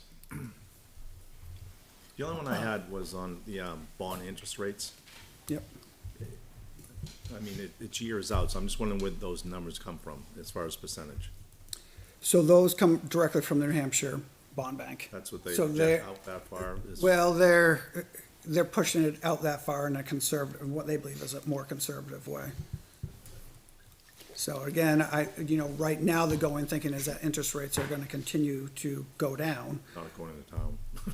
Well, again, it depends upon what the need is, and you figure out which way you have to go. Yeah, So it comes from their projection. I just wonder. it's their projections, it's not ours. Even when I've asked them to run it with another number, they say, no. So we're gonna run it So that's the with number our they number tell you type of to thing. And I'm not trying to ask them to run it with anything that's super aggressive either, but they say these are the numbers that we'll run it with, and you'll get our report, and that's a report that we've used to build these sheets from. So I like the creativity of the multiple bonds. Where I get very, very concerned is what happens if this turns into 2007 and I get a variable mortgage rate, and then all of a sudden things collapse and interest rates go the other way. I find it hard to believe, and I understand the source that you're getting it from, but just economics over 20 years, we're not going to see another spike back up as far as interest rates are concerned. That seems like quite a gamble. And I understand that you're going to go by what the bond bank says, but that's... So each of it, everyone will be fixed rate bonds once we get them. Now, the other thing with going multiple bonds is, let's say it sells really good, like a pretty good rate in July, and we're saying we're gonna wait till the next July to get it. Well, if we get closer to the January, which is the next time they sell, and we think, well, that's the better time that we're gonna get an interest rate, we could go at that point too. So at the end of the day, it's making the best choice for the taxpayers, knowing that the project does add up. It does add up. So the more that we can save in interest, the better for everybody. Yeah, absolutely. I'm just worried that somewhere along there's multiple bond options of eyeballing it like 12 lines, that sooner or later, one of these is going to go the wrong way. And what happens when 4 turns into 6 as far as the interest? Are you, So I'm I looking want to at make sure the, I'm looking at the same comparison thing. one. So are you on the summary tab? No, not on the summary. I was on the comparison. I'll go to the summary now. You're on the comparison Okay, one. so you've got G, H, I, J, K, L, M, N, Okay. O, and P. Yep, so, Okay, so there's going to be 3 altogether? GMO, the greens that are highlighted. Yeah. Mr. Taylor.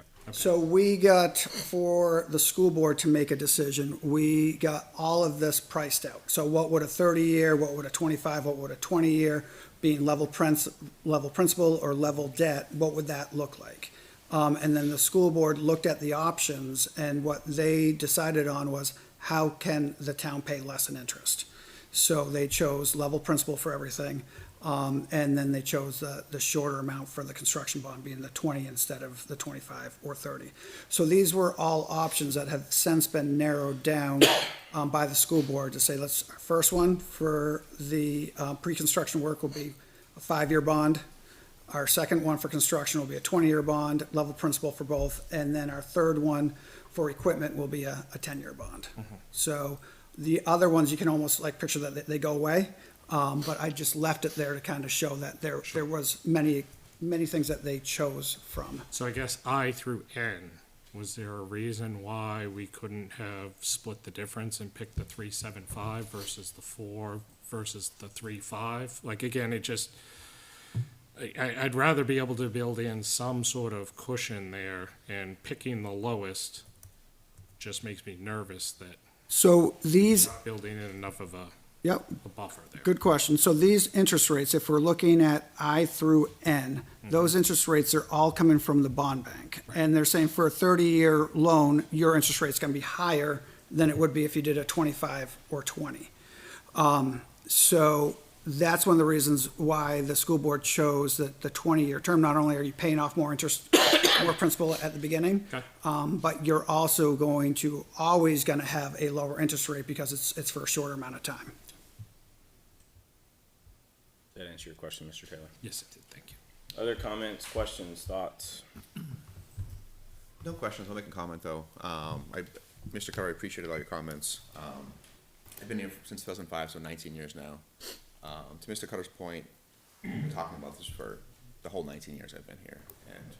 And at this point now, my youngest is going to be senior next year, so I've got no skin in the game. It doesn't matter to me whether or not we get a new school, but Mr. Cutter's right. The time's now. We've talked about this long enough. The options aren't going to get any better. Renovating's going to cost, a significant amount of money as well. This is the best option. I appreciate this spreadsheet. Like I will say, coming in, I was concerned about a lot of the ambiguity around multiple bonds and what were the payments and stuff like that look like. This makes things very, very clear, and I really appreciate all the work you put into putting this together. So, thank you. Thanks to your kids too. These kids were doing a lot of data entry. Well, they were reading me the numbers as I was reading all the, Other for this year thoughts- payment, it's this. Thoughts, comments, questions? Real quick, I'm sorry if I missed this before. On the summary tab, you have this final loan column after your GM and O bonds. What is that? So, we have, what's it around? Let me get the Is that exact half of number. the 453,000? Yeah, I'm just, Which column is that? E, column E on the summary tab. so that more, I just want to make sure I got the right number on that. It's also on the comparison.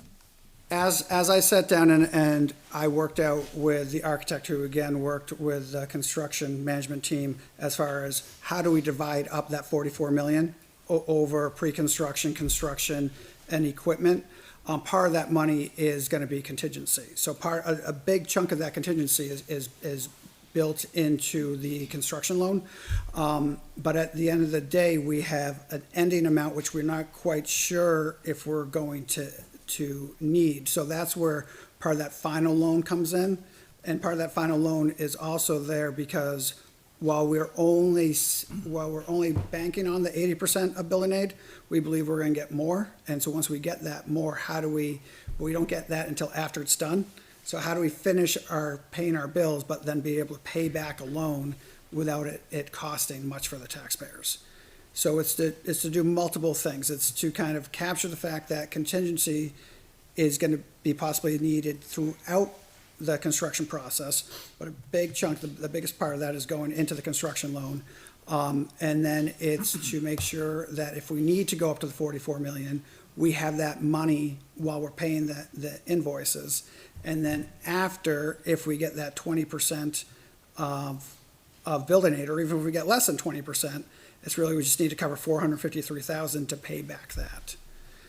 So would that be at the end of? So after the building is complete and we give all the expenses to the state, it usually takes 1 to 3 months in order to give your final 20%, your final 18%, whatever you kind of qualify at that point. So the goal would be to get that money, and even though on your spreadsheet it's showing that the taxpayers are paying back that 453,000, our goal is to get that money from building aid and to pay back that 453,000. So hopefully in the year where that hits, there'd be less of a tax impact. But again, we're trying to be conservative with our numbers here, so no one is saying, well, you thought you were gonna get that money, but you didn't get that money, type of thing. Kind of to Mr. Taylor's point, like, where's your margin of error type of thing. So this is only necessary if we don't have the building aid to cover it in time? This is necessary if we go up to $44 million, it's gonna be necessary to pay the bills in a timely manner. And then it's only gonna be necessary for the taxpayers to pay it back if we don't get that final 20% of building aid. Okay, and so around what year? This would be year 3 or 4? Like after this is after the building would be complete? Well, yeah, the building is slated to be complete somewhere around August of 2026. So we would get the final building aid somewhere around October of 2026. Okay. So this would be 2026 timeframe. 2026 timeframe, yep. Did that answer your question, Ms. Stevens? Yes, thank you. Other comments, questions? I do have a question. I'll direct it to Mr. Cutter for speaking for the school board. What is the reasoning if the interest information is coming from the bond board that the warrant article does not include interest in the total amount when represented to the taxpayer? I would love for the warrant article to include interest. In fact, I mean, What was the reason why it per was legal not? counsel, right, and per how bonds are written within the state, we are not allowed legally to put interest within the warrant article. But you are able to put speculative state aid in the warrant article? Correct. So each of these, including the first bond, that first pre-construction bond, the interest rate is not guaranteed. So none of these interest rates are guaranteed, and the further that you go out another year, every number here is projected or estimates. So if the interest rates are lower, everything's gonna be lower for the taxpayers. If they're higher, Honestly, I mean, I'd be shocked if you get below 3.5%. well, again, It's gonna be a tough one to get. The reason why we can get below 3.5% is we're not going out as the school of town of Litchfield for this money. We're combining with other municipalities for the New Hampshire Bond Bank, and they're selling a large amount of bonds that have to be paid back. So because they come after a warrant article happens, which means that the town is saying that we can pay it back, and then that's why we have to hire a bond counsel, because they have to say that, yes, it will be paid back. And not only that it's exempt from taxes. So there's multiple reasons why our bond will be lower than if I were to go and get a house mortgage myself. Of course. So it's hard to compare to the house, because that's what we're used to kind of seeing is house mortgages. So it's always going to be lower than that for mainly those two reasons, tax exempt. And with the bond bank, they're like a AA+ rating type of thing. So they're securing lower interest rates because they're pooling safe loans together. But it's hard to do a table or warrant that goes out years when you're only able to estimate the interest rate at that point too, so. I even looked at the 2008 warrant article that I referenced tonight, went back and looked at that. It does not have interest, right? I looked And back. that's fine. Just because that's the way it was before doesn't mean it's not the right thing to do today. But there was a reason for that, because that Article 1 was also a bond, right? Clearly it's the same as today.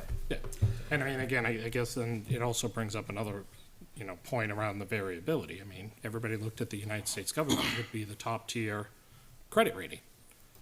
That didn't happen. So I understand that the likelihood is low, but you know what? The likelihood was low that the U.S. government would end up losing its top credit rating, the bond bank, and everything starts to trickle down from there. That's my concern. It's It just. does to some degree, but one of the main reasons the US government lost that was that they were always to the last hour before they funded the government again.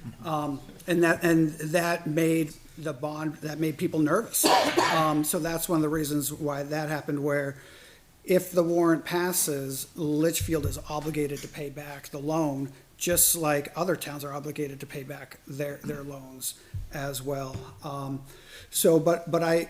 While I think a table is tough to put in the warrant article, and we've been advised not to do that, I think that's one of the reasons why I appreciate tonight, and I made this available to anyone to look at. So this is open. If you send it, anyone can kind of see that, again, it's all estimated. But their estimated tax impact per year, and as I put in bold, the year one is not your typical one as you move forward. I think that's a good point to emphasize. This work that you've done for everyone to see this in transparency is available for any community member to see. Yep. It's posted on our budget portal. I'm sure the school has it posted places as well. If you go to budget.litchfieldnh.gov and you click on the school information on the left-hand side, you'll see this spreadsheet that Mr. Totten put together. I'd include it in any mailing that you guys do too. It makes it very transparent. The numbers can be a little scary, but at least it's transparent. Yeah, it's a larger project, so, Other comments, questions? Second page for the mailer. I just wanted to make a comment about, it was brought up that, and I've said it before, we're responsible to the community. But the thing is, we're talking about this as a school. It's not only a school. It's a community meeting space. It's a rec space that we desperately need, as we found from the issues at Talent Hall this weekend. It holds some of our largest workforce in town. We know that our police are also in dire need of some new facilities. And I think it was, what, 75? There's 75 staff members? 75 staff members confirmed today. And that's magnitudes larger than our police force, and they are working in a much older, much more dilapidated building. We need to take care of our people. We always talk about that, trying to approve this highway worker tonight. We need to take care of our people that are working for us in this town, and that, I believe, is what this is doing. And it's also taking care of the safety issues. We're not going to be backing up 3A every day, twice a day, where you sit in the middle of the road with lines of traffic going this way and that way, and there's And there have been construction accidents. So do other schools.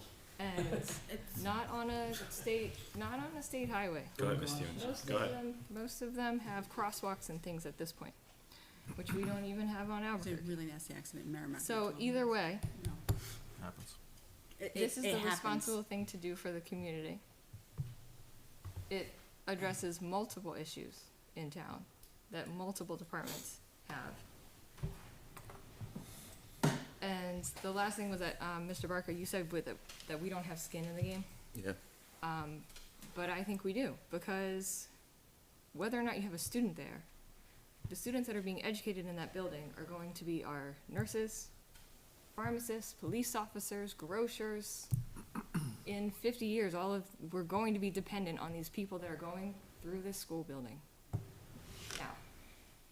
So we do have skin in the game. 100%. Other comments, questions? Just one last comment from me. Just want, this isn't just a vote for the school. It is also, taking a look at it holistically. I've mentioned it multiple times that, the planning, I'm looking at the tax estimate tab, $1,000, $1,150, $1,300. These types of numbers on top of, the fire department that we ended up doing, the LMS project that we ended up doing, we're still paying off the communications tower, which is obviously very small compared to something of this. But at some point, and Mr. Cutter brought it up, that, the Campbell bond ended up getting paid off. That would have been a perfect time to transition That was the into original going with an No doubt. elementary school, because now at this point, we talk about it all the time in this budget committee, that we try to keep things level and somewhat predictable. When all of a sudden we go, oh, look at all the savings that we got because we're not paying the Campbell bond, and then all of a sudden it spikes up with other things piled on top of it. Just, keep in mind that the vote today isn't about necessarily for or against a school. It's ultimately looking at it as, can somebody that's already taken some hits over the last few years take another $1,000 increase with their tax bill? Just one item, because there's gonna be contracts and other things coming through.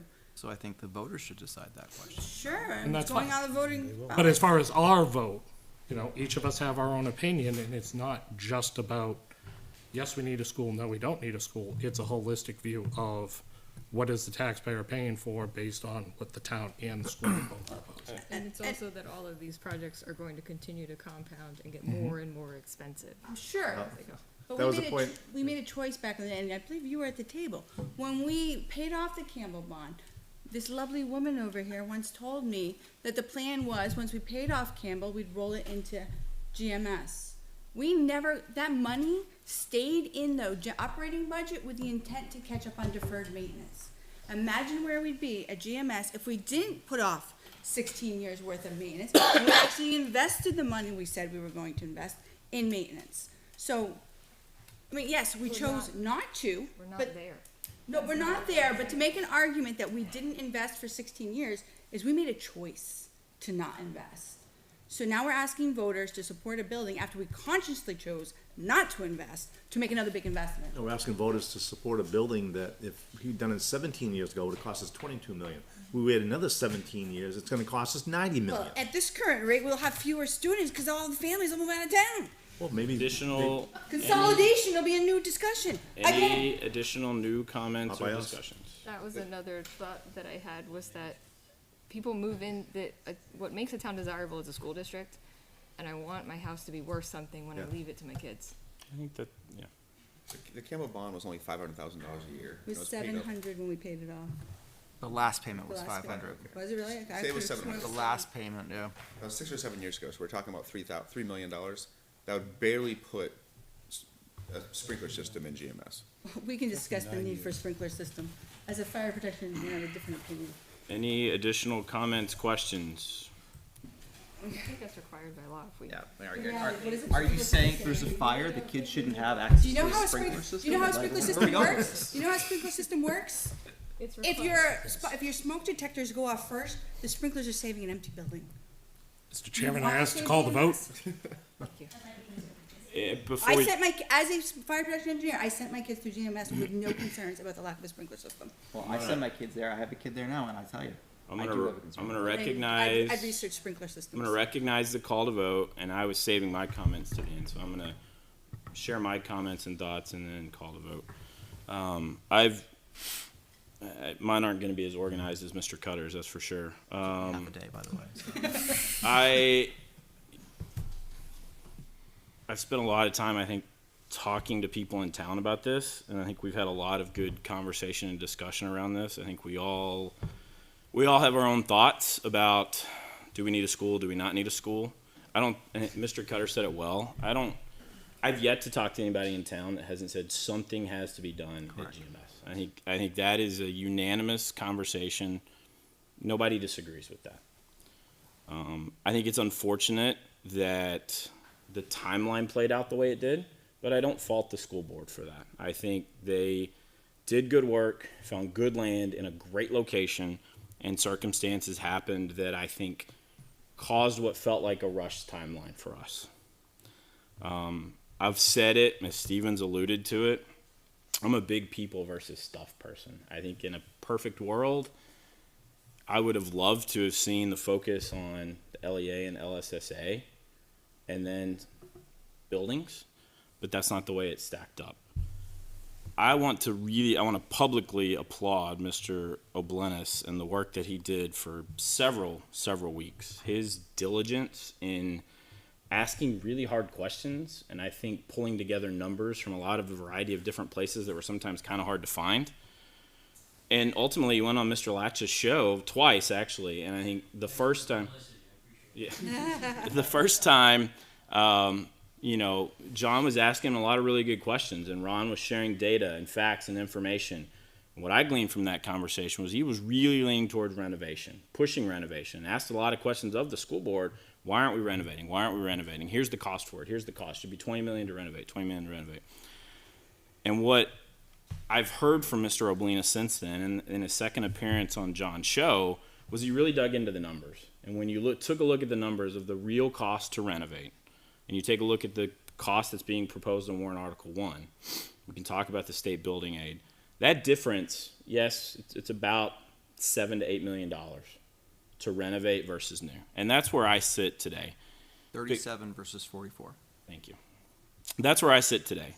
Everybody acknowledging, I think, in this full community that something has to be done, knowing that whether it passes this year, 5 years from now, 10 years from now, that cost is always going to be there. And what's the long-term impact of that, right? If this doesn't pass and we look at renovations, or heaven forbid, something catastrophic happens in that building, what's the cost to the taxpayer?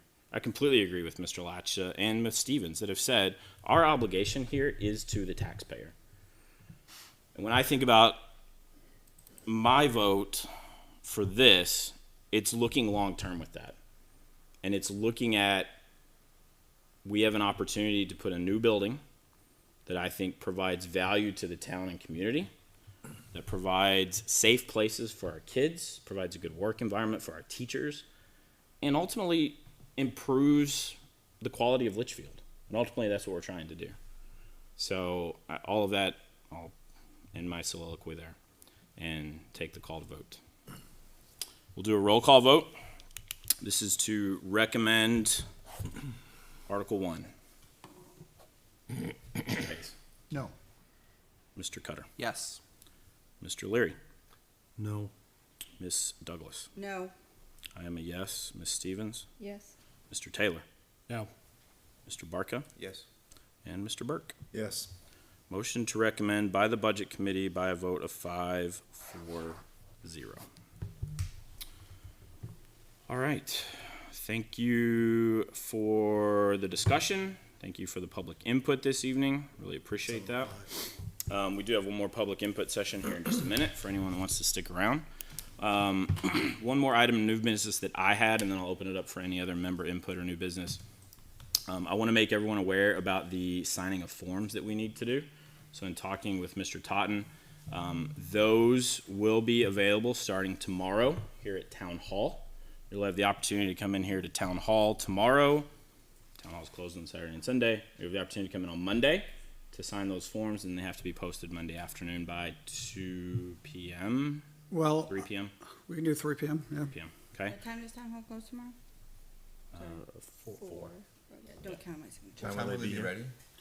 So we'll be ready, I mean, I have a meeting at 10, so and I don't know if I have to wait for DRA, like, we've done the DRA, pre-check, Okay. and we're pretty much all set with that, and so, but I don't think I'll have it done before 10, so it'll be pretty much 11:30 I'm aiming for, Was there lunchtime. an So opportunity to leave yeah, I it with thought last dispatch? year the dispatcher. Cause If that I they're, can do. I if can't they're make here 4. over the week, if they're here, then I'm fine with that. If that, Or even if it's just after 4 on a Friday. are they here on the, Mr. Leary, do you know? Are they here on the weekends? I haven't seen a dispatcher at the window in a long time. No, Nor have I. I don't think Sure. so. The fire department, cause they're This is here budget now. this weekend. I mean, I'm open to if there's a better place to leave them that's more accessible for people. Mr. Totten, would you be able to leave them with me? Is that allowed? I can leave them wherever, yeah. So- Okay, I'm. You guys are all elected Or, officials, so, yeah. I mean, if you're willing to take that on, that provides Saturday and Sunday as That an would opportunity be for amazing, people cause I to sign them. cannot be So they back won't into be here Litchfield tomorrow? before 4:15. What? Do you want What was that? me, do you want to So will leave they them be with here you, or tomorrow? do you want me to leave them here I and then don't- you'll pick them up Yeah, tomorrow? Or why don't we do that? Sort that out. Yeah, why don't we do that? Bring them here. Bring them here tomorrow, I'll Mr. sign Totten, tomorrow. and then he can pick them up in the afternoon. Anyone who wants to sign them on the weekend can. Anybody who can't get to them over the weekend, bring them back here on Monday, or somebody, I can bring them back here on Monday. Somebody can, and they're here for Monday. What time will you pick Okay. That's a So, good question, because, it'll be probably by 3:30.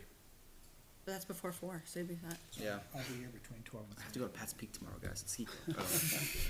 So I'll send out an email too, because The wife is now with okay this on this vote, it does change numbers in the MS 27, which is again, the Budget Committee's budget.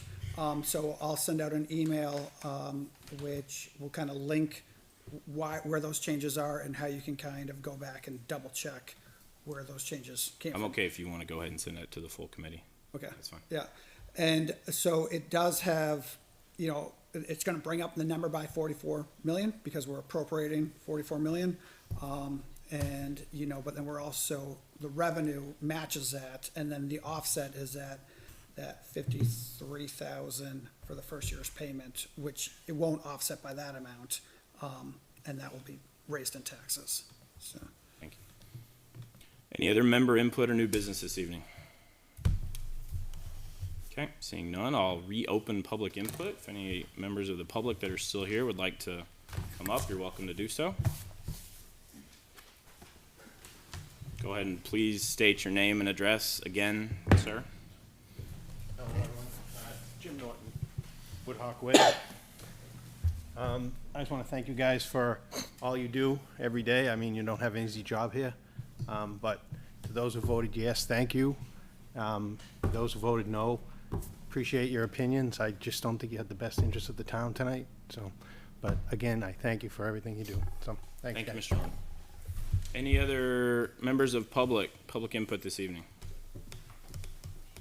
Okay, seeing none, I will close public input. Before we adjourn, I just want to remind publicly upcoming dates that are posted in several places now.